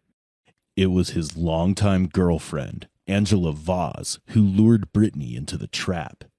As the investigation deepens, detectives will uncover the disturbing extent of Angela's involvement in this case. But Moody plays it smart. He's about to describe how he assaulted Brittany, all while skillfully sidestepping any mention of his girlfriend's role in the crime. I put her in the back of the truck. Now I went and got her, put her in the back of the truck, started heading back that direction, and I'm thinking, where am I going to go? I turned down Penwell Road. I wasn't thinking anything about Harmony. But that's where I went. I just turned down Harmony, and you saw that place where you could turn in with the gate. And rode back in there. Felt like I was off the road a good little ways. And I dug a hole. And I buried her. And I went back to the apartment. You know. And then she's still sleeping. She never knew the damn thing. You know. And then sometime, I don't know what time it was after that, woke her up or she woke up. And I decided maybe I just didn't want to be there. So let's go ride the motorcycle. So we went to, ended up riding around in the Surfside area. I remember that. I got a damn ticket, right? Yep, we did. Don't speed. What's that? Don't speed. Gary yelled at me for speeding on the way over here. Sorry. He's a terrible driver. Sorry, Sheriff. Yeah, but a lot of it, it's just because it's been so long, a lot of it I remember like yesterday. Some of it I was just kind of coming back to me a little bit. You know, a little vague on some of it. But I did it. That's what I did. So you said yesterday you put her stuff in the Salvation Army box. Yeah. Do you know which box that was or what was that? Is the one up there by the gas station next to? No. At the actual Salvation Army itself. Okay. Yeah, because they have two big like containers at the end. Okay. Yeah. The one here in Georgetown? Yeah. Okay. Her clothes, but what about her wallet? All that stuff. All the stuff in the trunk? Yeah, but I took all the contents of the wall, all our identification, all that stuff out. What did you do with that? I burned it. Burned it? Yeah. And the phone, you said yesterday, what did you do with the phone? I threw it in the Really? Do you agree with the details about like her identification and everything like that? No. You don't remember what kind of cards there were or anything like that? No. Specific stuff in her purse, like, we're just, a lot of this stuff, what we're trying to do, right, is like, a lot of the stuff we say, we actually believe it, we're trying to take your information, and we know all this factual stuff, like phone pings and license plate readers and stuff like that, and we're just trying to sync it. And a lot of it does sync, but we do have some gaps. So we just want to make sure that we're just trying to collect all the information. It makes you more credible. So say you said, I saw this in her purse, I'm like, then he had a purse. Like she had a very nice purse and she had a very nice wallet. Yeah. For some damn reason, I don't know why, you know, sometimes people keep like common souvenirs or something like that. I did keep some kind of identification card she had. It wasn't a picture, I just had her name on it. And I don't know why I hung on to it for a while. But I did hang on to it for a while. And then I started, I might have kept a couple more. But I remember I didn't burn them all, I cut them up, a couple of them, little bitty pieces. Moody's statement comes with multiple gaps, and the detectives are interested in filling those gaps. Only then can they paint the true story. For instance, Moody claims to have destroyed all the cards that he found in Brittany's purse, but the detectives weren't satisfied with what they'd heard. They already have a tip that Angela wasn't just a bystander, but till now, Moody shielded her well. Will he keep shielding her until the very end? So you don't have anything, there's nothing left that you have that would show. No. What about her necklace? Do you remember her having a necklace? No, I don't remember that. Can you describe her phone at all? I think it was pretty one of unique. those little flip phones. Remember what color it was? Black, I think. Black phone? Okay. About the purse, do you remember anything? You said it was a nice purse. It was just a real nice purse, like Gucci or something, nice like that. Do you remember any, like you said, the color, the material, or anything like that that you can recall? We get it, especially in your it was like a tan color, I think. Do you remember how her phone worked? Did you get to manipulate it at all? It's kind of unique. Did you open it at all? I don't remember that much about it. I just remember throwing the phone in the river. So again, trying to match things up to science just to prove that you're credible. How long would you say you were down in the vicinity of the landing? With a couple hours? The whole thing was a good while. Yeah. I don't remember exactly how long it was. I wasn't looking at my watch, and then we're high, and so I wasn't tripping on, I wasn't pressed for time or anything like that. Yeah. So I really don't remember the time. I remember what I did. And I know it's super uncomfortable, but for us, it's fact finding. Can you describe the event that happened that when Angel leaves? So Angel's obviously not involved. What led to the cost you to actually find Brittany? Can you talk us through that? Were you did she do something to you? What caused things to go wrong? Nothing caused it but Your mind? my mind, yeah. Just for some reason, reverted back to the kind of person I used to be, just for a period of time. Yeah. And I made her take her clothes off. Yeah. And she was pretty cooperative. Yeah, she was. But it was against her will. It was, yeah. Did she say anything to you specifically or at that time? She said she was she'd tell Angel on me. So she was And then did you, and again, I'm just trying to get as much details, and did you start to have her, or did something happen to stop that? To stop me from having sex? Yeah. No, I did. Yeah. And then afterwards, what happened? Did she say, like, what caused you, other than revert? I panicked. You panicked. Yeah, I panicked because I started just playing the whole thing through my mind, what was going to happen. I was going back to prison again for the rest of my life. She could identify you potentially. Yeah. And I didn't want anybody to know that. I loved her. Did she try and fight you off at all? Did she punch, kick, scream, bite, anything like that? She did, it wasn't real violent because I didn't really do much with chance. I was around her. I mean, you were a big guy. I don't know how big it was, but Strong guy. at the time, yeah. Oral. No, just, yeah.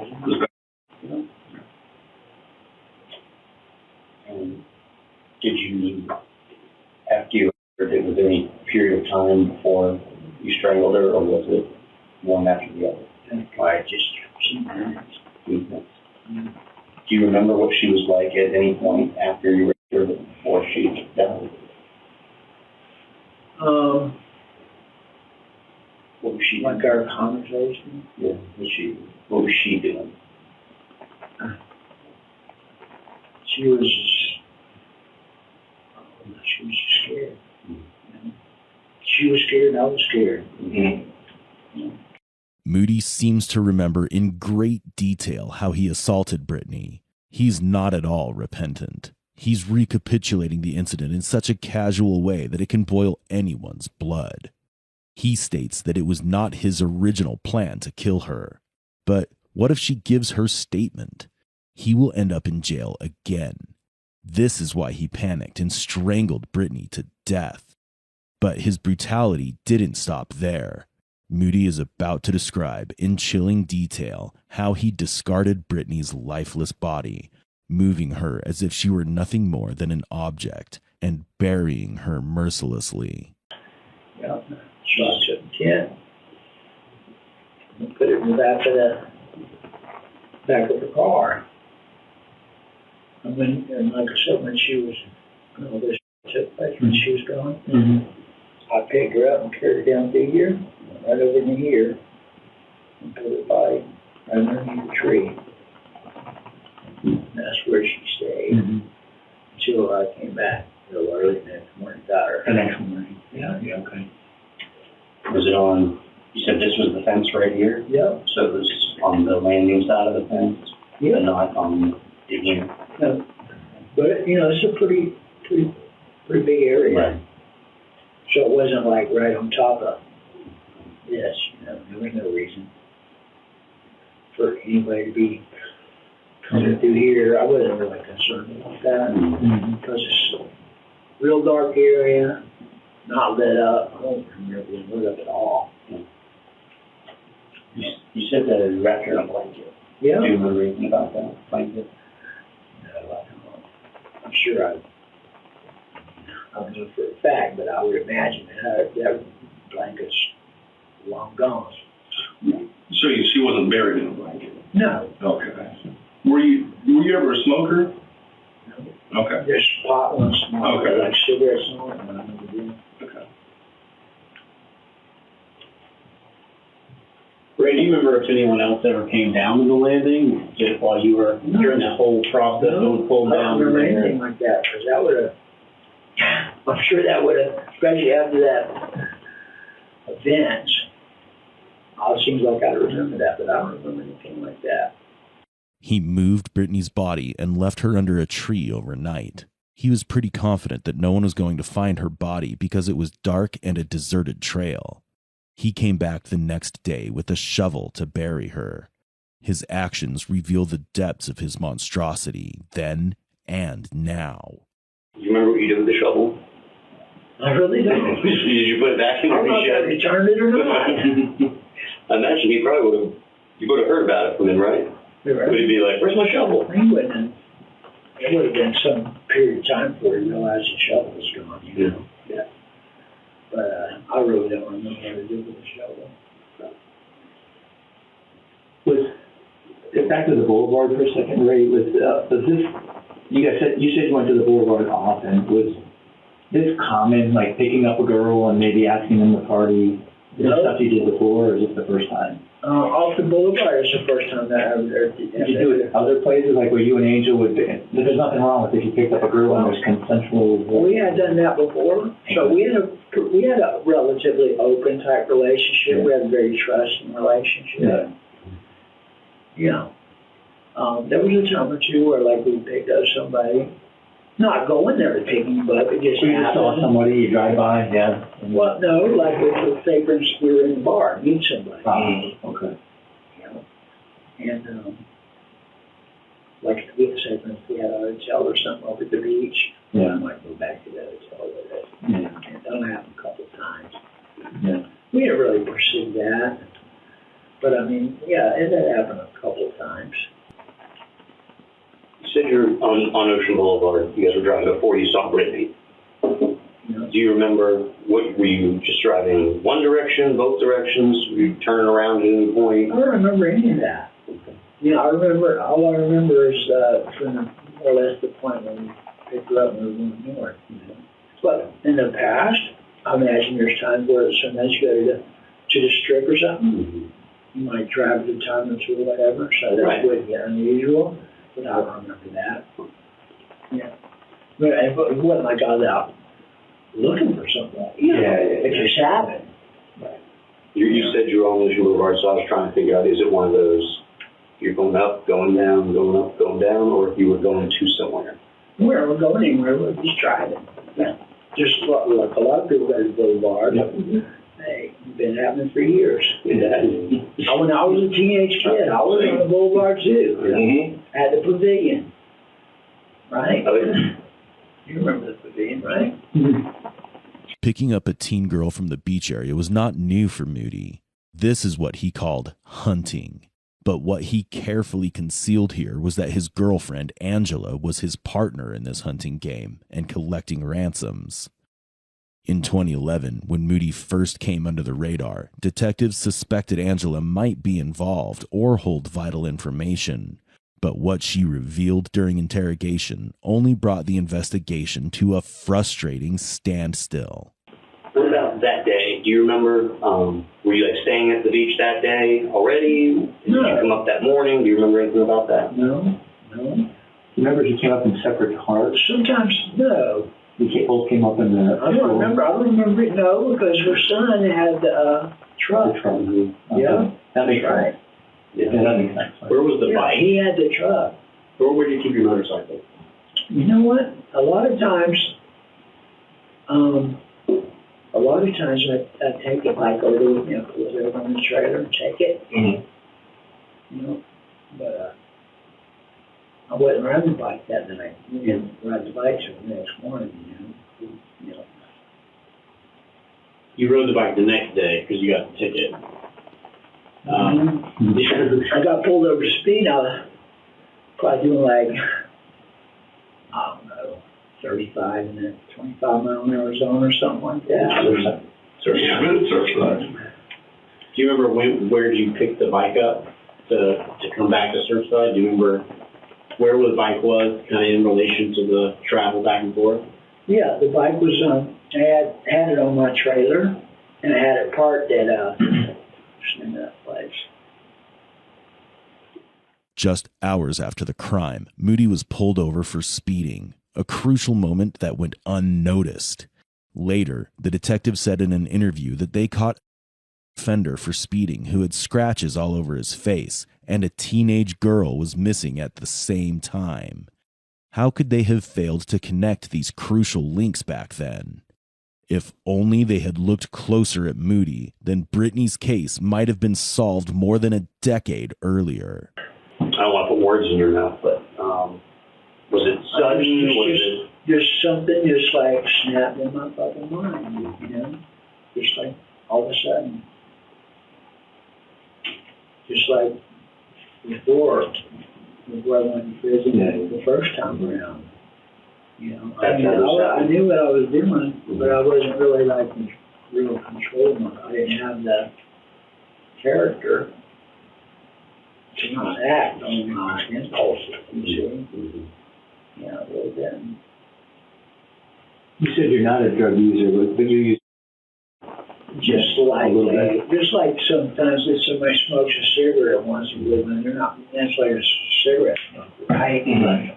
But there was nothing. You're not a drinker either, so you weren't drinking that night, and then. I think I couldn't swear to it. I don't remember for sure.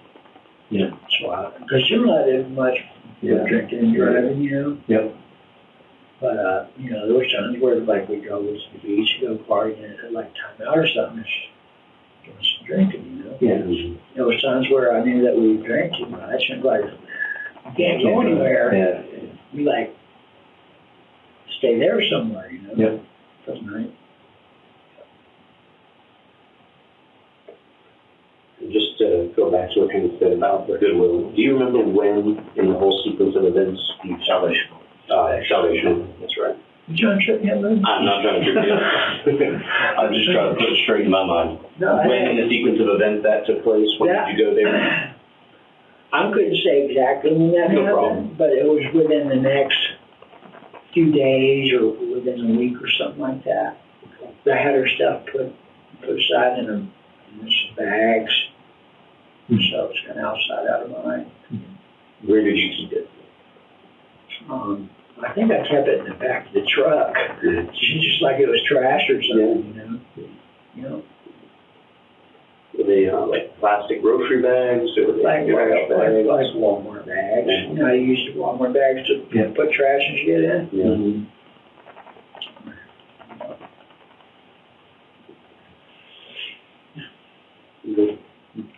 Is it okay to take a ride and see what we're not okay? Yeah.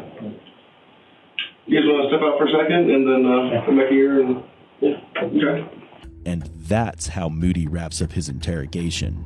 He simply took advantage of an innocent girl, murdered her brutally, buried her in a deserted area, and got rid of all the possible shreds of evidence. He knew exactly what he did, yet he chose to be silent and enjoyed his freedom. It was only after the detectives reopened the cold case again and began interrogating Angela that Moody decided to resurface and took accountability for his past actions. Later, on May 11, 2022, the detectives followed the trail and found human remains buried 4 feet under the ground in a wooded area outside Georgetown. On May 15th, DNA and dental records were matched, and the human remains were identified as Brittany Drexel. On May 16th, 2022, Raymond Moody was arrested and charged with murder, kidnapping, and first-degree criminal misconduct. On October 19th, Moody pleaded guilty to kidnapping, assault, and murdering Brittany Drexel in a Georgetown court and admitted his actions as monstrous. And I was a monster. And I took Brittany Drexel's life. Moody was sentenced to life in prison. He received additional consecutive terms for kidnapping and criminal conduct. In March 2024, a federal grand jury indicted Angela Vaz on 3 counts of making false statements to federal investigators regarding the events surrounding Brittany Drexel's case, and on February 13, 2025, she was sentenced to 18 years in federal prison. 911, what is the address of the emergency? Oh, my wife's been murdered.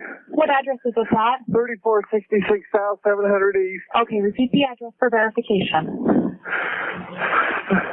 Okay. Pardon? 3466 South 700 East. And what city are you in? Salt Lake. Are you in South Salt Lake? Yes. Okay, what's the phone number you're calling from? I come home, my wife's been murdered. On November 30th, 2010, authorities in South Salt Lake, Utah received a distressing 911 call from Earl Black, informing them about the murder of his wife, Sherry Black. 64-year-old Sherry had been working at the bookstore they owned when she was mercilessly stabbed by an intruder with a pair of scissors. What could have led the perpetrator to kill her so ruthlessly? What started as a horrifying tragedy for this family ended up haunting them for 10 years. Sherry Black, a loving mother and grandmother, had married her high school sweetheart Earl Black in her youth. By 2010, the couple, married for over 46 years, shared a loving relationship and were living the life of their dreams in South Salt Lake City. Sherry was adored by her neighbors and relatives for her caring personality. She was always fond of books and had wanted to start a library. She was a passionate book collector, starting from her home and later expanding it to Earl's bookstore, known as B&W Billiards and Books. This bookstore was a haven for book enthusiasts because the collection included rare and unique books. Sherry would have never imagined that a place where she cherished spending her time could be the place of her death. Was her passion for rare books what ultimately led to her fate? What could have gone wrong in a peaceful bookstore that resulted in this tragedy? Let's take a closer look at the fateful day. November 30th, 2010 was a calm and ordinary day in South Salt Lake when Earl Black and his employee Michael Vasquez returned home from work. Earl couldn't find Sherry at home, so he and Michael went to the bookstore to look for her. On entering, what Earl witnessed was a nightmare that would torment him forever.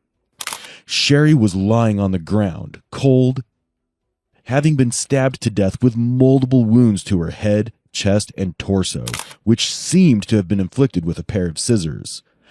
Earl, completely devastated, immediately called 911 for assistance.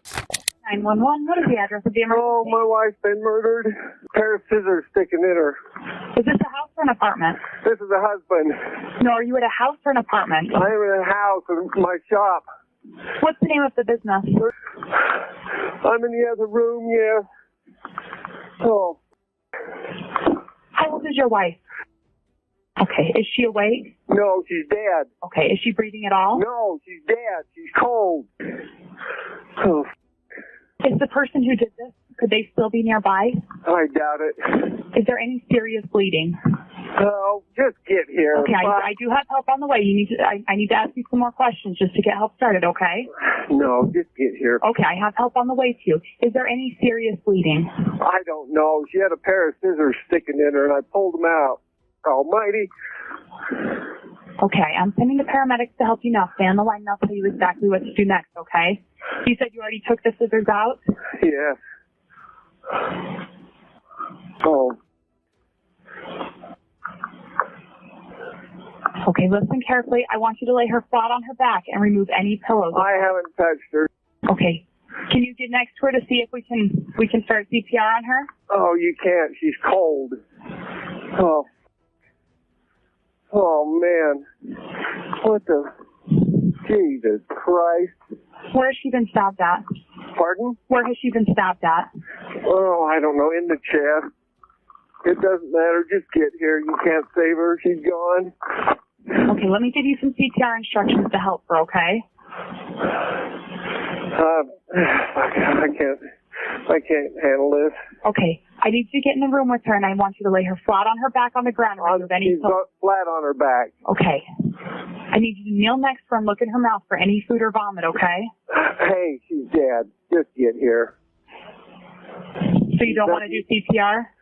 She's cold. She's dead.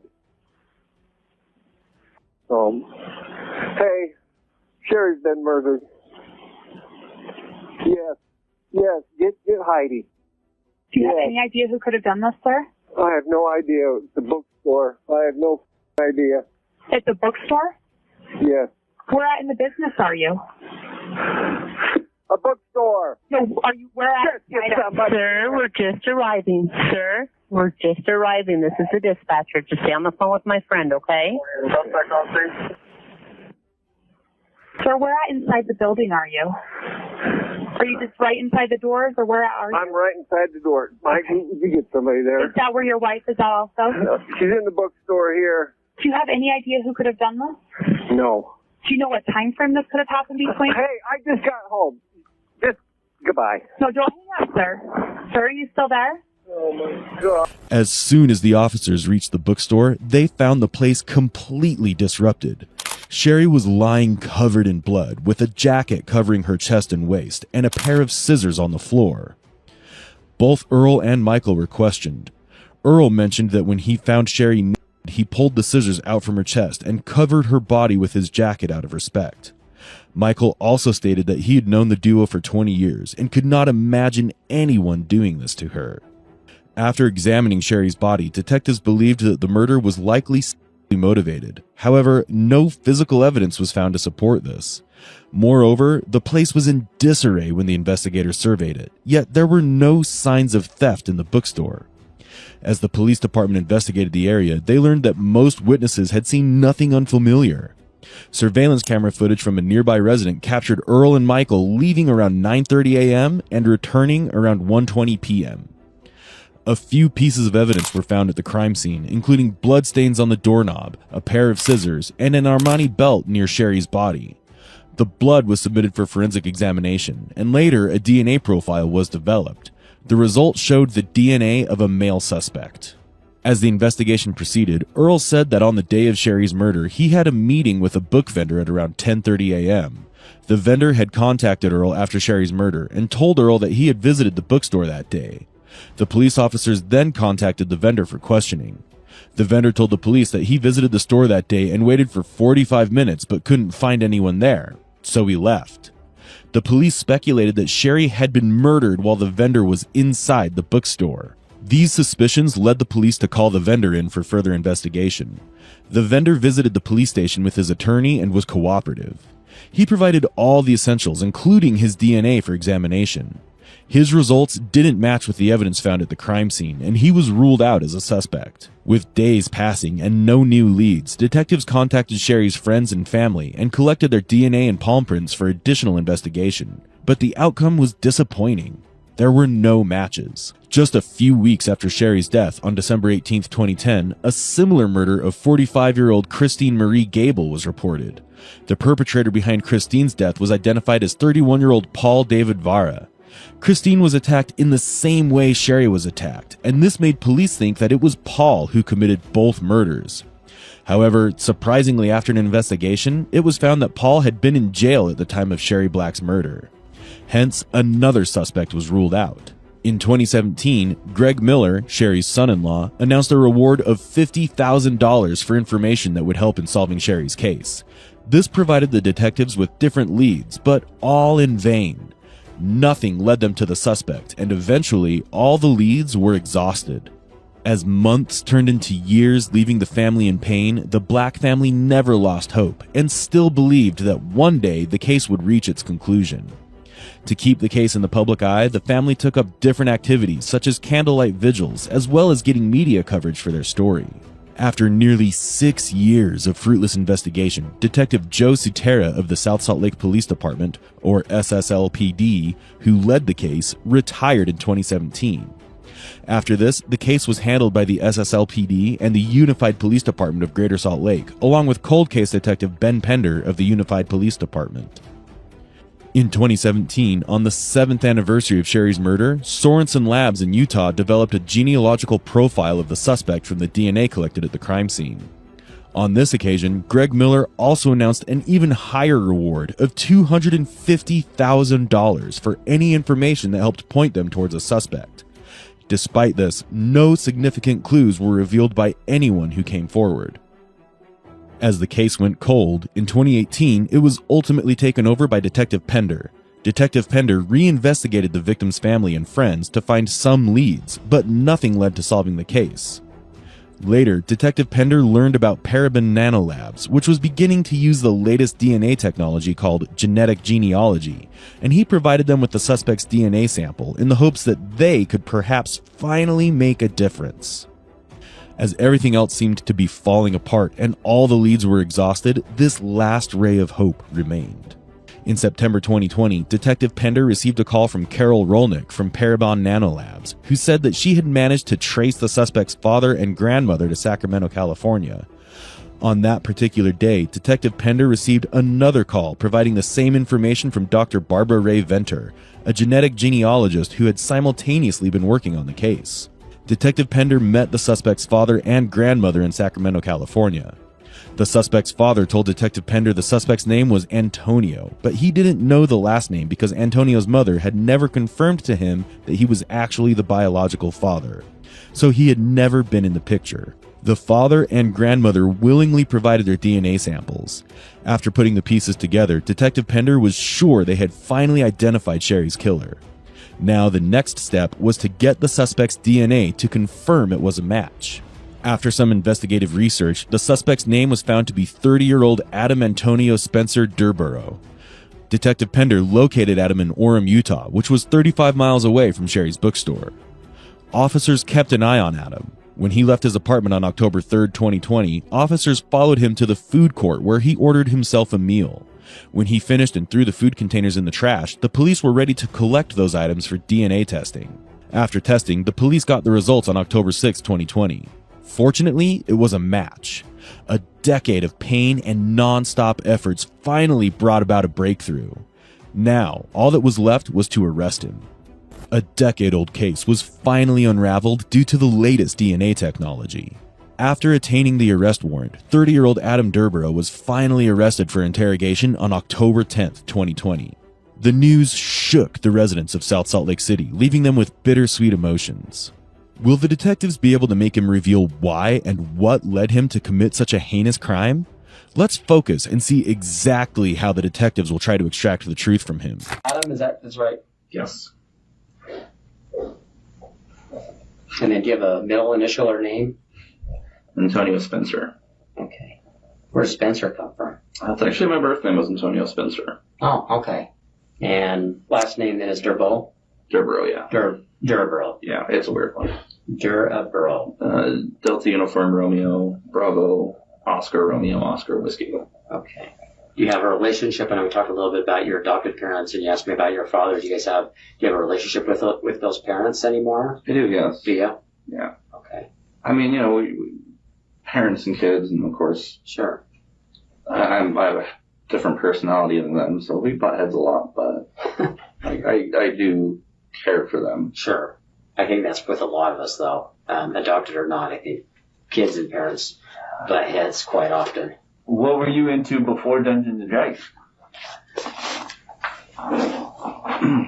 Honestly, I didn't really, other than reading video games, working, I just I just worked, came home, just did my best. What other things do you do other than just video games? I like to read. I have a few books. Yeah. Are you big into like sci-fi? More of a fantasy. Yeah. It's just kind of a nice thing. Kind of takes you out of this world, huh? Oh yeah. It's kind of lets you just forget stuff sometimes. Yeah. Right. You do podcasts? I listen to a few. Yeah. Okay. What one? Critical Role. So it's a live action Dungeons and Dragons one. I did try Irony, Unsolved Mysteries. Yeah. I listened to some of those for a while. Never really got into them though. No. We'll go ahead and get started. And I know we kind of had a conversation in the car a little bit as well. You have any idea why you're here today, Adam? Pretty solid idea. Okay. And I'll tell you right up front, I'll be 100% honest with you, okay, about everything. And if you have questions, if I can answer them, and I'll answer them for you. If I can't, or if they're stuff that's just confidential right now, I'll just say I can't. It's confidential information, stuff like that. But I'll be 100% honest with you about everything, okay? As the investigator asks Adam about his background, Detective Pender is ready to delve deeper, and he wants to get to the bottom of the matter.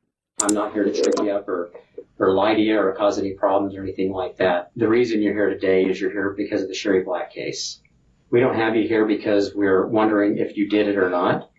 I know you did it, okay? I've been working this case for over 5 years.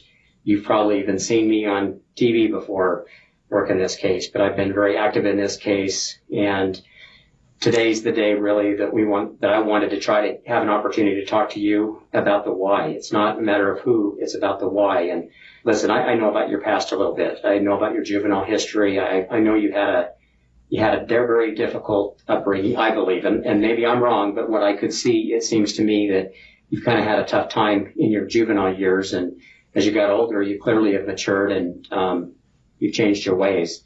And I can't imagine this, carrying this around with you for all these years. That would just be extremely difficult, and I can't imagine what you've gone through to have to bear this burden that occurred.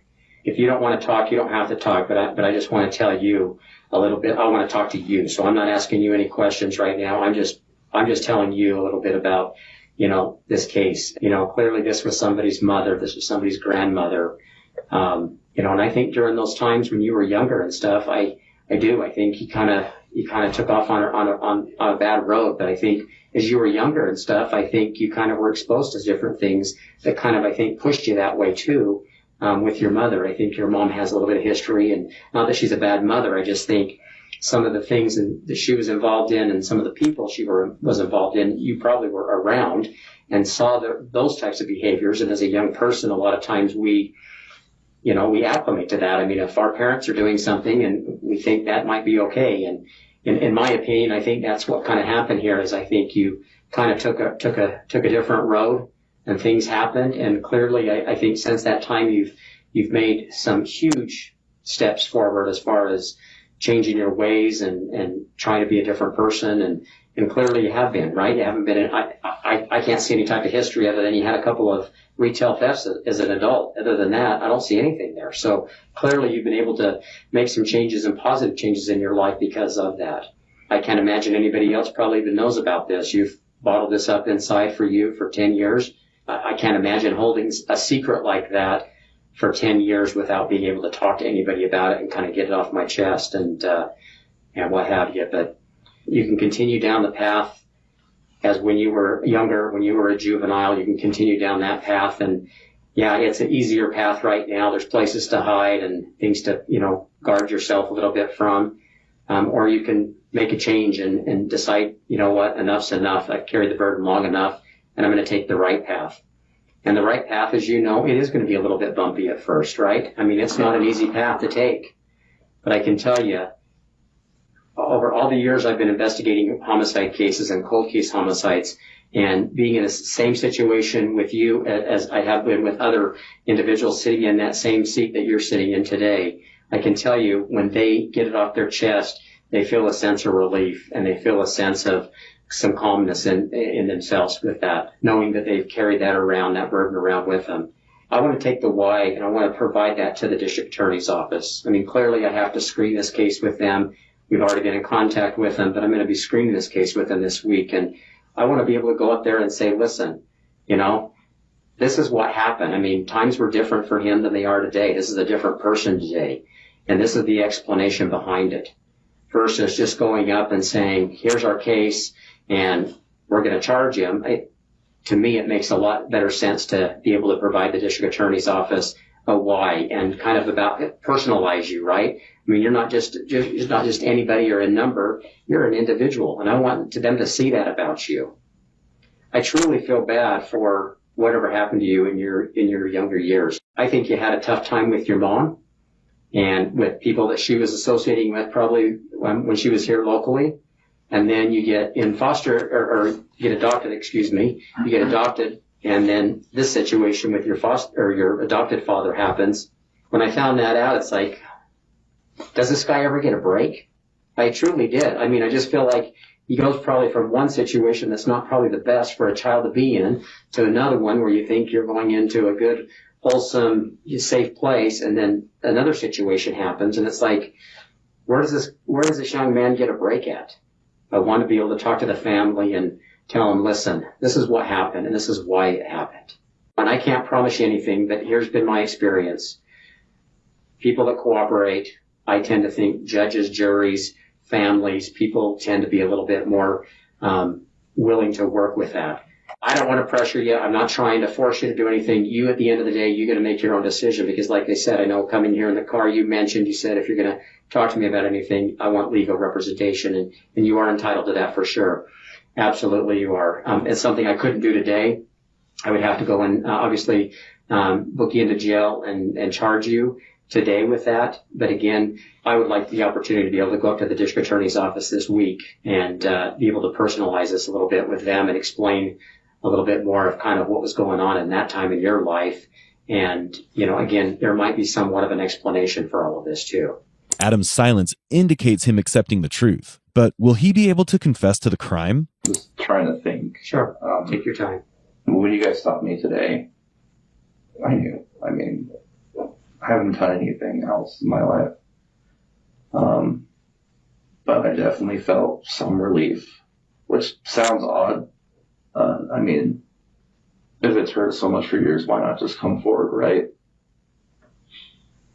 But it's just been one of those things where it's like, I have so many people in my life now that I just didn't want to.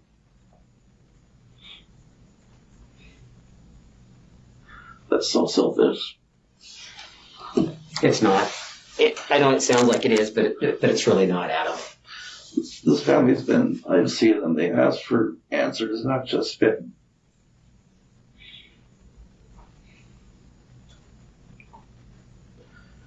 It's been a long 10 years. Probably shouldn't say it was not a lawyer, but honestly, it's just, they do need to know. I went into that store, and I had no intention at all to do anything. This is a bookstore. I love books. It was just, I don't know. I was just looking through. There's no one else in the store. And it'd been a rough week. I remember that. I was being told I wasn't making the progress that they wanted to see. My mom was super stressed out. She was afraid that I was just going to be another number in the system again. And I was so angry, and I don't know, I just lashed out. It just happened. She was there, and it's a mistake that I wish every day that I had never ever made. I was young. I was stupid. I was so angry. I was so confused. It wasn't personal. It wasn't planned. It was spontaneous. And I'm sorry that I did it. Not just that I've been caught for doing it, but I am sorry that I did it. I wish I could take it back. I'd like to talk to you a little bit more about this, but before I do, obviously I'd have to read you your Miranda rights. And like I said, I know we had talked about this in the vehicle, and you specifically said that, if you're going to ask me any questions, I'd want some representation. Have you changed your mind? Are you willing to talk to me right now about this and allow me to ask some questions about this? Yeah, I'll answer as much as I can right now. Okay. Do you understand your rights as I've explained them to you? Yes. Are you willing to talk to me and Detective Child here without consulting a lawyer or having a lawyer present with you? Yes. If there's something that I ask and you don't want to answer, just say I don't want to answer. Is that fair? That's fair. Okay. Adam's instant confession reveals his guilt. He appears remorseful for his actions. Adam is cooperative and willingly accepts to proceed with the interrogation. Detective Pender wants to know the exact details and the motive that drove Adam to such extreme lengths. The first question I have is, do you have any ties? Did you ever have any ties to that bookstore? Had you ever been there before? No, that was the first time. That was your first time? I had been by it a couple of times. I just never really gone in before. Okay. And how did you know the bookstore was there? There was a sign up front. Okay. I don't remember what the sign said, but I do remember there being a sign. At the very beginning of kind of the day, that's around the time, and just kind of walk me through of, how did you get there? I mean, those types of things. To get me into the bookstore. Where did you come from? Start of the day, or? Let's start the day. Let's start that day of what you can remember. I think it was a Tuesday. Okay. Tuesday or Thursday, I had therapy that day. I remember that. Yeah, I left the foster home, just took the bus. I was thinking for a while. Like I said, the day before, it was just Proctor parents had the talk with me. They weren't super happy. My mom was super disappointed, super worried about me. But I remember I got off the bus and I was just walking and walking for a while. It wasn't long before the therapy session when I saw the building and looked at the time, figured I had enough time to just try to look around for a bit. So I entered the store. Asked if she had a particular book series in stock. She didn't. I didn't realize that she specialized in certain kinds of books. So, but I I decided to look around anyways because I love books. I couldn't really just get into any of them. I was just stewing, just kind of silently fuming, I guess. She was concerned. She walked over and asked if everything was fine. Told her it was fine. I didn't need any help at the time. She smiled and turned away. And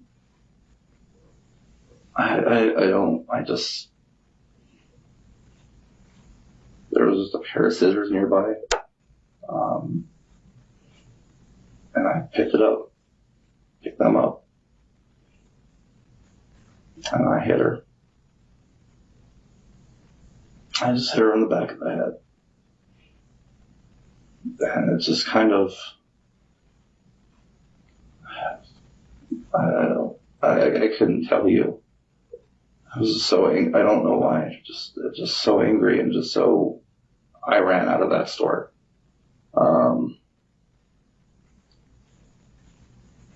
I'm surprised nobody saw me. I was just running.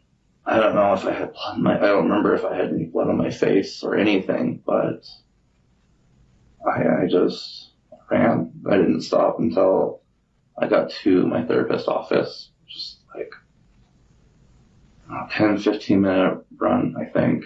I didn't realize what I had done until I was in the bathroom just scrubbing. So I was actually, my current Proctor family was on vacation and they didn't take me, so I was with another family in Magna. In Magna. Okay. So I took the bus from Magna. And then how did you get up to their residence? I took another bus. And then where did you get off from that bus? I don't remember. Like I said, I got off at one point and then just walked and walked.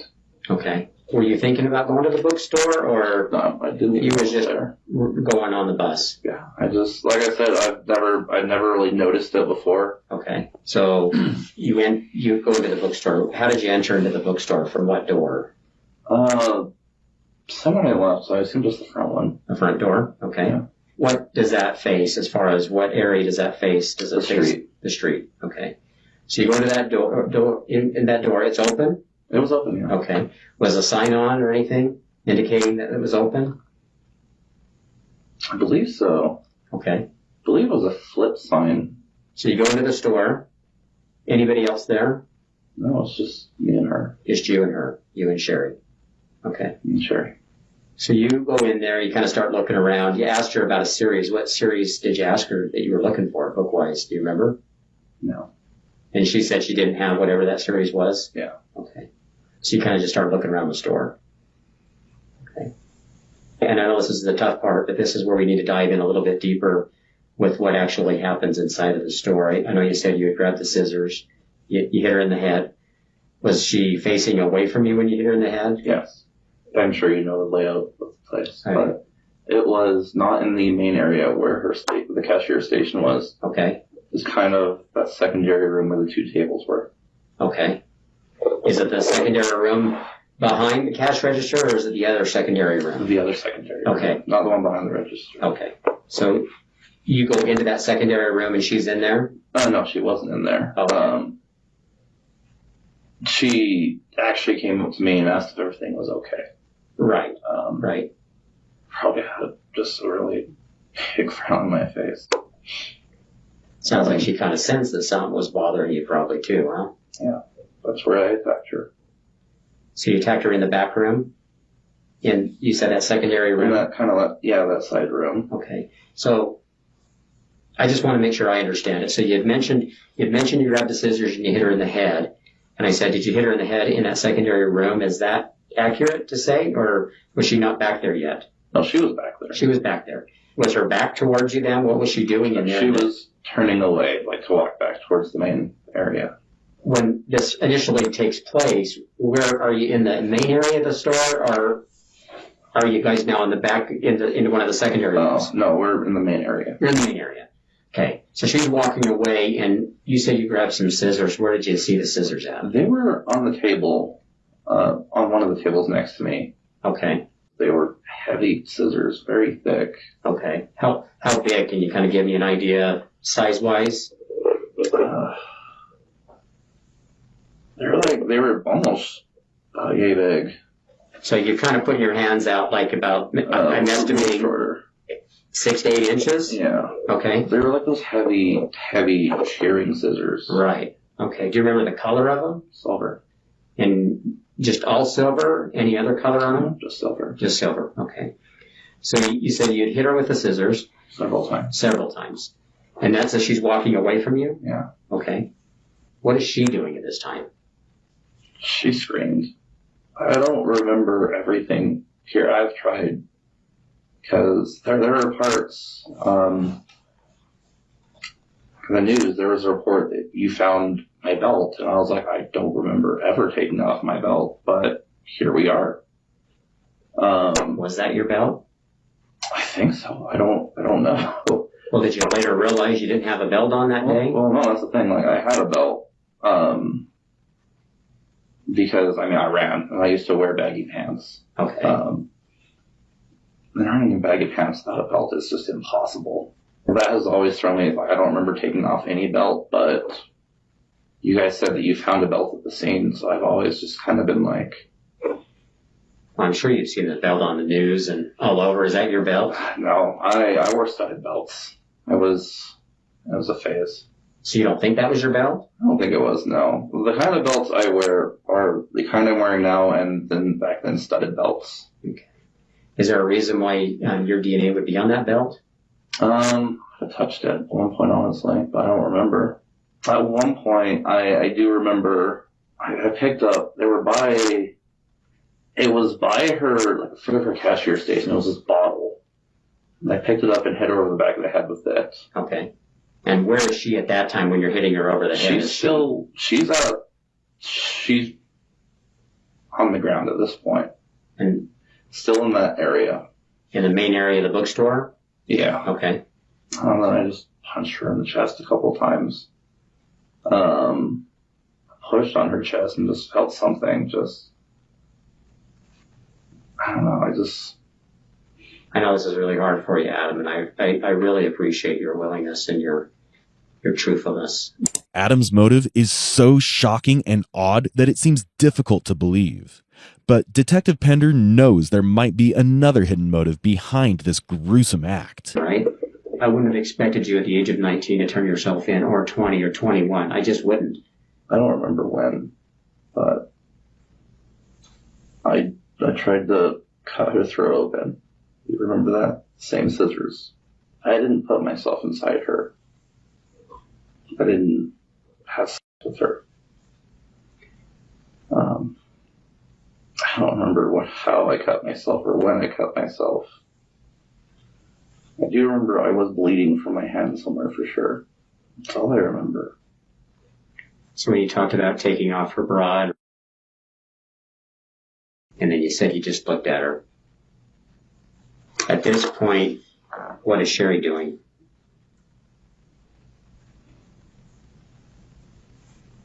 Sherry's dead.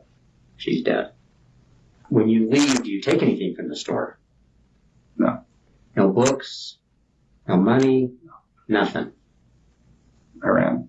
Just ran. You initially go back here and she's walking away from you, that's right. So she's already gone through that back door? Yeah. And that's the first time you hit her with the scissors? Okay. So everything else then occurs here? Yeah. Okay. Does she fall right to the ground initially? No, she staggered. So I hit her several times. How many times do you think? Just an approximate time. I don't know, man. More than 10? Possibly. Possibly more than 10? And at some point she just collapses then? Is that fair to say? Yeah. Okay. I'm trying to kind of get a picture of when does she actually pass? Is that before or after you're cutting your throat? I wish I could say. Honestly, I don't remember. I don't know. Adam agrees to write a letter of apology to the victim's family to take responsibility for what he did. His confession also displays that he seems to have worked on himself to become a better person, especially as he has never involved himself in any other crime after Sherry's murder. Would you be willing to write the family a letter of apology? Oh. I mean, that stuff means a lot to people, and to be able to hear that from you. I mean, you don't need to talk about details, but would you be willing to just, kind of express your... You work with the family. Is that something they'd want for me? Yeah, it means a lot to families. I had another case many years ago, and actually the family, the husband was already deceased. It was the wife that had passed away in this incident, and they just had extended family. But even with the extended family, it really meant a lot coming from him. Just show that the person had taken responsibility and actually was remorseful for what happened. Sure. I'll step out for a little bit and give you some time. Okay. All right. Thank you. You all done? Yeah. Okay. You mind signing it there at the bottom for him?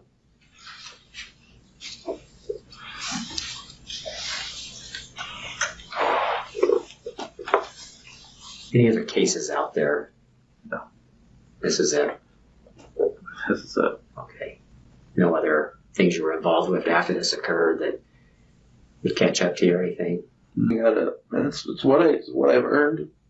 Going forward is what I've earned, but my whole life ahead of me is just going to be behind walls. There's really nothing I can do about it because I was young and stupid.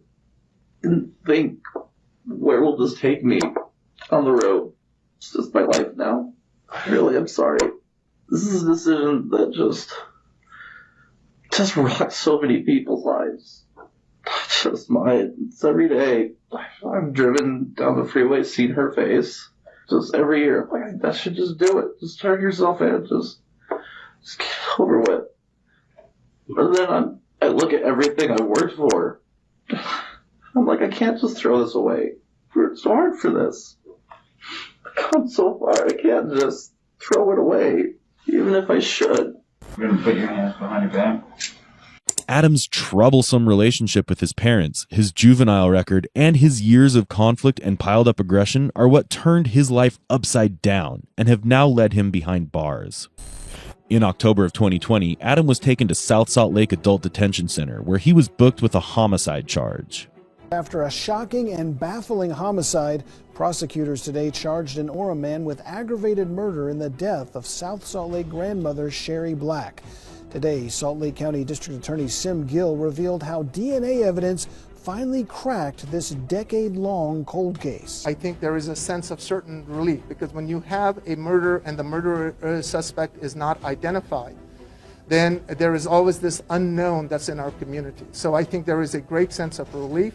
A year later in 2021, Adam entered a guilty plea for murdering Sherry Black in 2010. On February 23, 2022, Adam was officially given a life sentence without the possibility of parole.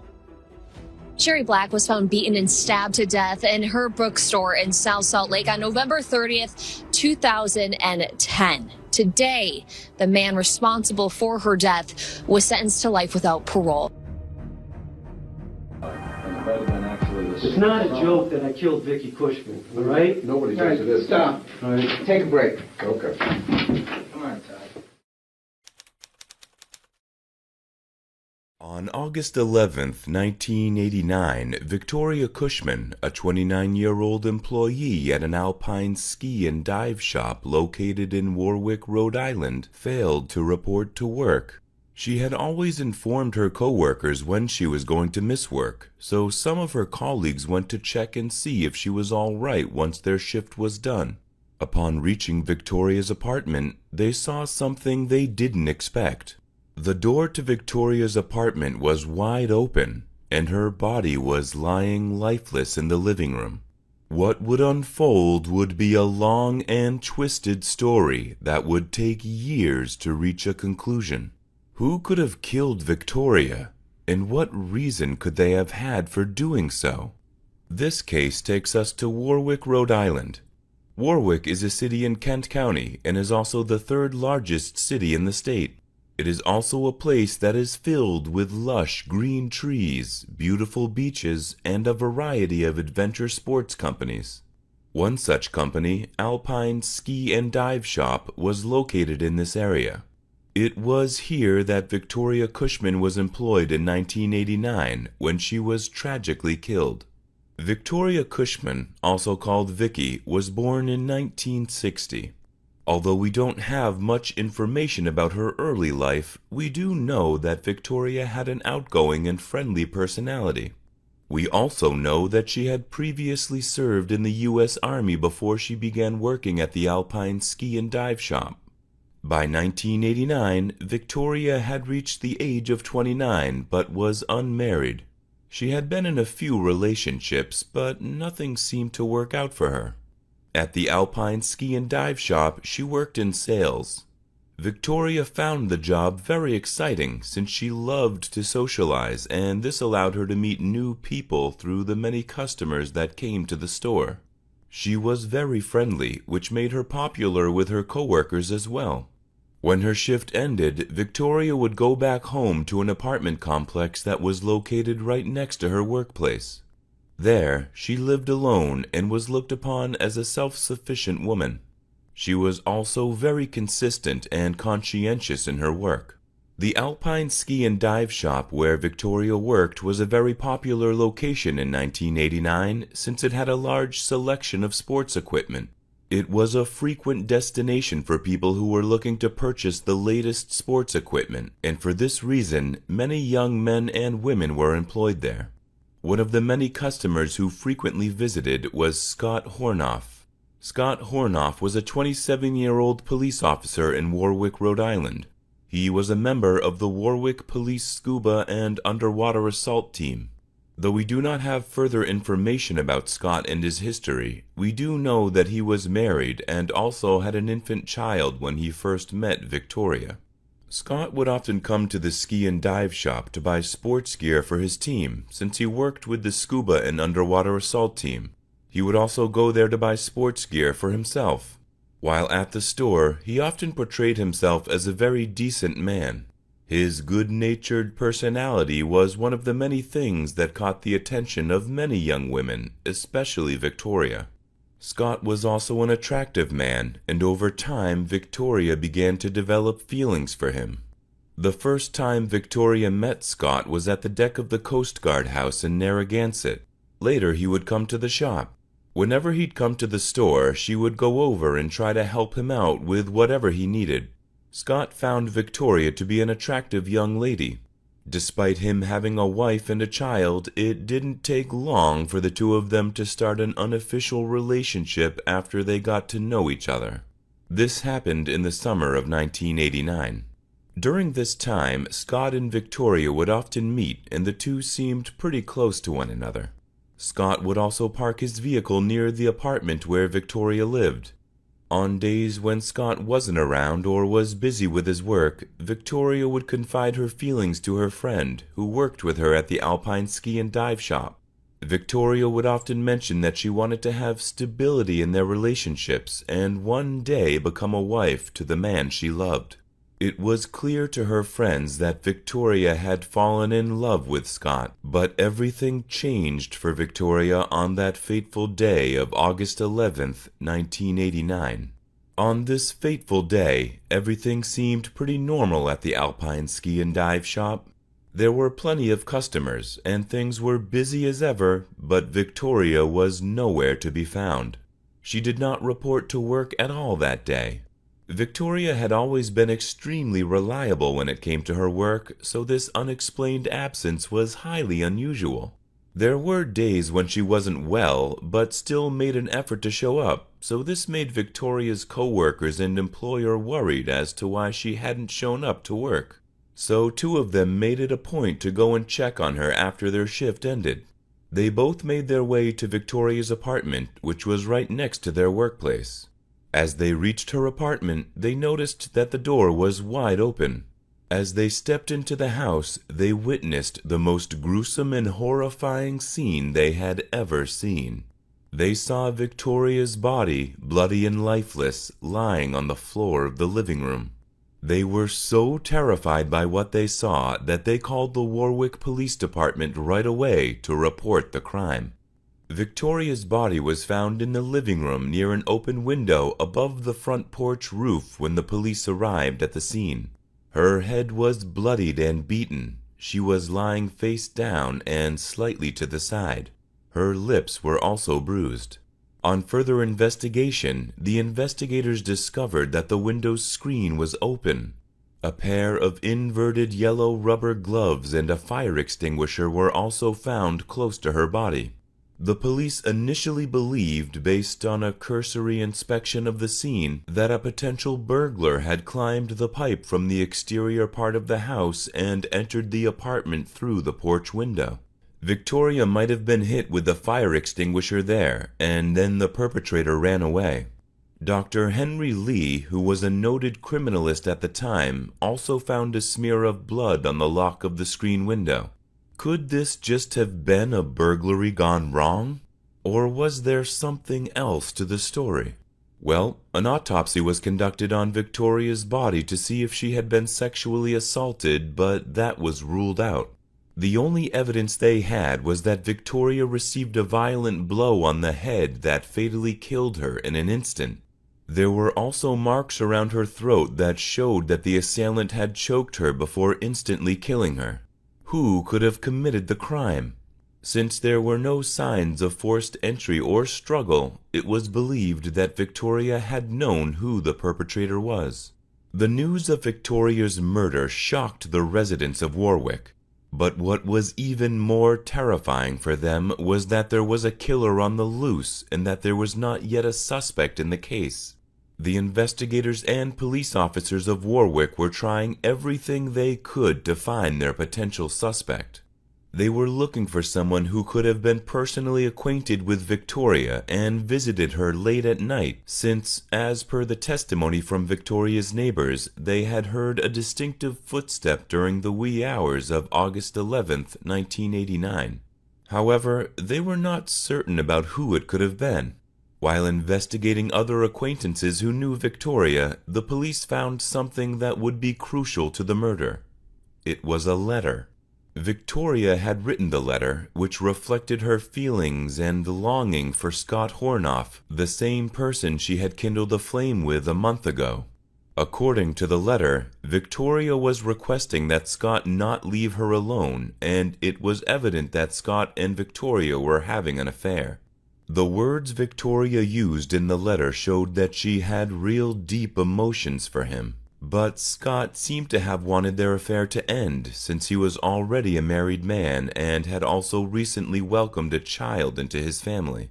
Despite the gravity of Scott's situation, Victoria seemed to be fixated on him based on the contents of the letter, as she declared her deepest emotions and revealed that she wasn't bothered that he had a wife or even a child. As soon as the police officers went through this letter, they immediately turned their gaze onto Scott. Was it possible that Scott, a fellow officer of the law such as themselves, had killed Victoria? The police needed to know how Scott and Victoria were acquainted before they could say for sure that he was the one who killed Victoria. The first person they contacted was Jack Oscarson. Jack was Scott's co-worker while also being on his diving team, and the two of them were always together. Jack revealed that Victoria had asked to meet him and talk about Scott's marriage before she was found dead in her apartment. She inquired about Scott's happiness in his marriage. To this, Jack replied that he simply didn't have the foggiest idea. This made it abundantly clear that Victoria was in love with Scott. The next people police spoke to were Victoria's colleagues, Joanne Archetto and Keri Martin. Right from the beginning of Scott and Victoria becoming a thing, Victoria would often discuss and share her feelings with Joanne Archetto and Keri Martin while they were working together. Even though Scott was married, Victoria did say that she and him had been in an unofficial relationship and that things looked good. Keri said that Victoria often talked about Scott and that she was sure that the two of them were getting closer. Another witness, an East Greenwich police officer named Donald Mong, claimed that he frequently saw Scott and Victoria at the Alpine Ski and Dive Shop together. He also said that he saw Scott's car almost constantly parked at Victoria's apartment, far from the Alpine property where customers and dive team members typically park to fill their heavy scuba tanks with oxygen. Victoria made it clear just a few days before she passed away that she and Scott had a solid relationship and shared common ground. However, things started to change on August 8 or 9 of 1989. Victoria informed her friends that Scott wanted to break up with her. The reason? He wanted to spend time with his family. According to reports, Scott had even shown her that he wasn't available by bringing his wife and their newborn child to the Alpine Ski and Dive shop where Victoria worked. Victoria appeared to have written the letter to Scott after seeing Scott with his family. The police and investigators were able to conclude from all of these pieces of evidence that Scott Hornoff and Victoria Kushman had been in a forbidden relationship before the tragic day, and that Scott could very likely have something to do with her death. Scott was at work when he got word that someone had been killed. When he asked who the casualty was, he was stunned to find out that it was Victoria Kushman. But before he could gather up the courage to face this tragic news, he was asked to meet the detective who had already been assigned the case. When the detective met Scott, he asked him a number of questions regarding Victoria and the nature of their relationship. In the beginning, Scott was asked if he knew Victoria and if he was romantically involved with her. Scott then replied, saying that he knew who Victoria was, but with regard to the relationship, he simply denied it. After giving his statement, Scott was then asked about his whereabouts from August 10th to August 11th, 1989. To this, Scott replied, saying that he was at a party that had been hosted by Ray Galucci, who was also a Warwick police officer, and his colleague. He further revealed that he attended the party along with his wife and their infant son. He elaborated that at around 11 p.m., his wife left with the baby before he finally decided to leave with David, his brother.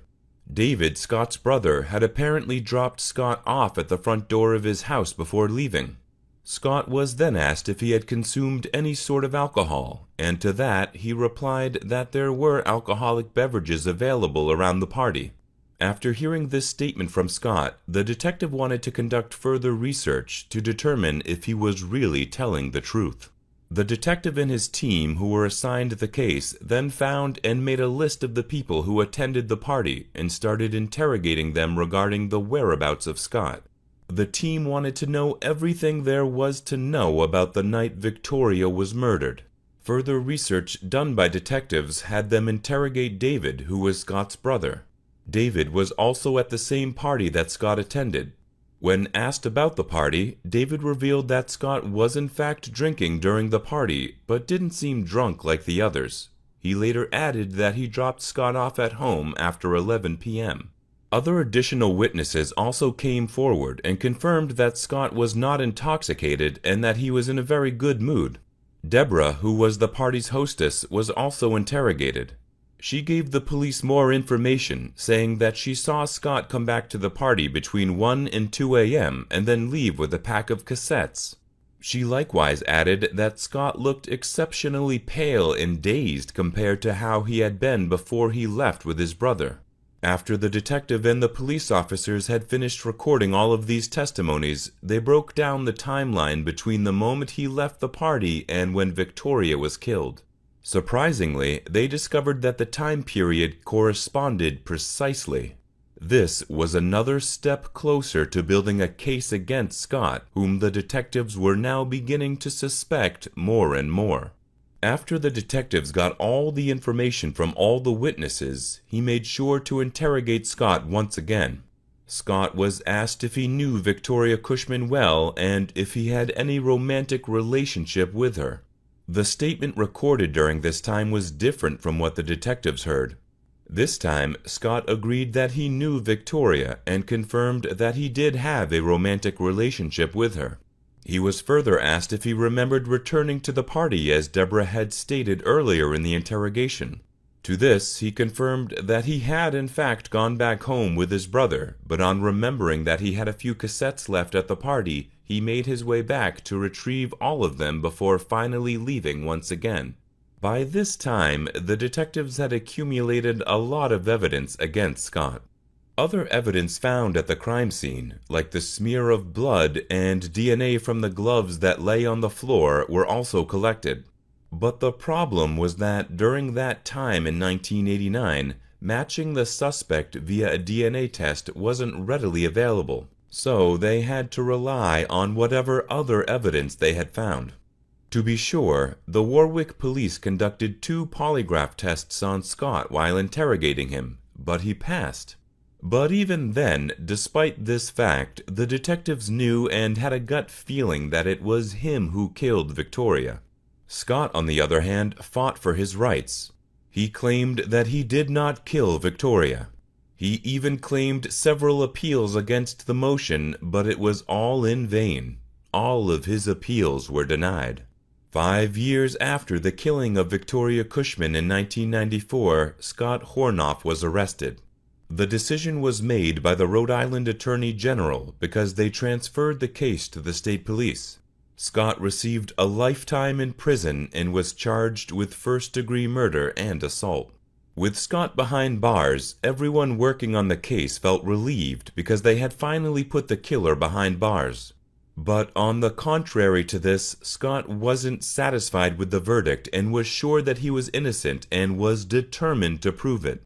His wife had divorced him, and he also lost his badge as a police officer. It felt like his whole life had suddenly fallen apart. The police had no evidence linking him to the murder, and there were no witnesses either. And despite him having an alibi, the police did not consider it. Scott was now in jail serving time for a murder he knew he had not committed. In 2001, a new type of technology emerged. It was DNA testing that allowed evidence found at a crime scene to be tested against the DNA of any suspect, so the suspect could be linked to the crime. On hearing this information, Scott requested that a DNA test be conducted. He was sure that he wasn't the one who was guilty. But despite his plea, the jury and the judge did not oblige. In 2002, it had been 13 years since Victoria Kushman was found dead in her apartment. The police believed they had got their man as Scott was in prison. Scott was already serving his 6th term in prison. With all his pleas denied, he felt like he had lost all hope of proving himself innocent. In September 2002, something happened that took the Warwick policemen by surprise. This was when a man walked into the police station and claimed that he was the one who killed Victoria. Everything about the case changed in an instant. Who was this man? Why would he confess to the crime after 13 years? And was he telling the truth? The man's name was Todd Barry. He was a married man and had 2 beautiful children at the time he walked into the police station and claimed that he was in fact the one who had killed Victoria on the night of August 11th, 1989. But when he confessed this, the police refused to listen to him because they already had Scott behind bars and were sure he was the culprit. It was in the month of November 2002 that Todd walked into the police station. The police officers made it a point to conduct a polygraph test as they took him in for an interrogation regarding the murder of Victoria. Before he was asked anything, Todd confirmed that he came in of his own free will and that no one had forced him to take such a step. Then the police asked him the main question: why, after all these years? His answer was simple. He said that he felt guilty. Todd revealed that he had been following up on the case right from the time Scott had been a suspect. He was also aware of the whereabouts of the case, but the fact that they got the wrong guy for the crime upset him. He revealed that during that time, he himself had tried to walk in and confess to the crime, but he did not have the courage. Todd was also asked about his relationship with Victoria, to which he revealed that he had been in a relationship with her prior to Scott. So you had some dates, traditional dates, yeah. dinner, a drink, or whatever you want to call it, and then it became strictly a sexual relationship. Victoria and Todd had apparently been in an on-again, off-again relationship until she finally met Scott. Throughout the entire interrogation, the police saw that Todd had in fact passed the polygraph test, so it could be that he was telling the truth. This baffled the police officers because they thought they had their guy. The most surprising aspect of the entire interrogation was the fact that Todd revealed everything about the murder, even the minute details that only the one who committed it would know. He revealed that on the night of the murder on August 11th, 1989, he had gone to see Victoria at her apartment. Soon, the two of them started having a fight after he learned that Victoria had found another man. Angered by the confession, things soon got out of hand, which then led to her murder. To further prove the truth, the police officers of Warwick finally ran a DNA test on the smear of blood that was found at the crime scene. And when the results came out, it was a perfect match to Todd. On November 4th, 2002, Todd was found guilty, and he was arrested for the murder of Victoria. He was sentenced to 10 to 30 years in prison. Today, Todd is serving his sentence in the Cranston Minimum Security Prison. He will be eligible for parole in 2025. This entire case of Victoria Kushman's murder cast a bad light on the Warwick and Rhode Island police departments.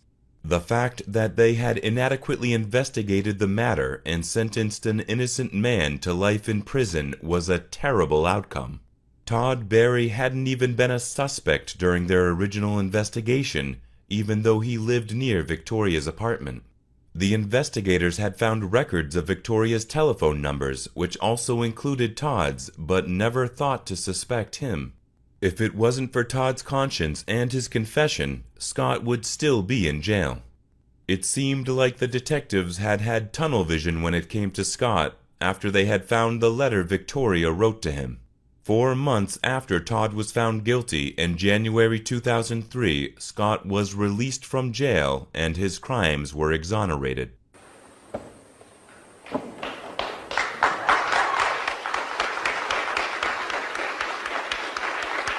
"6 years in jail is something no one wants to experience, but for Scott, those 6 years felt like a lifetime. When he was released, he made it a point to sue the entire police unit of Warwick and the state for wrongly convicting him of a crime he had never committed. In the contents of the case, he stated that the police had violated his civil rights. He also included the fact that the police force did not preserve evidence from the crime scene that could have cleared him of the crime. In 2006, just 4 years later, the city of Warwick agreed to pay Scott's lawsuit. The courts awarded him a $600,000 settlement and a disability pension of $64,057 per year. However, Hornoff's attorneys received $232,000 of the back pay, and his wife received the remaining amount.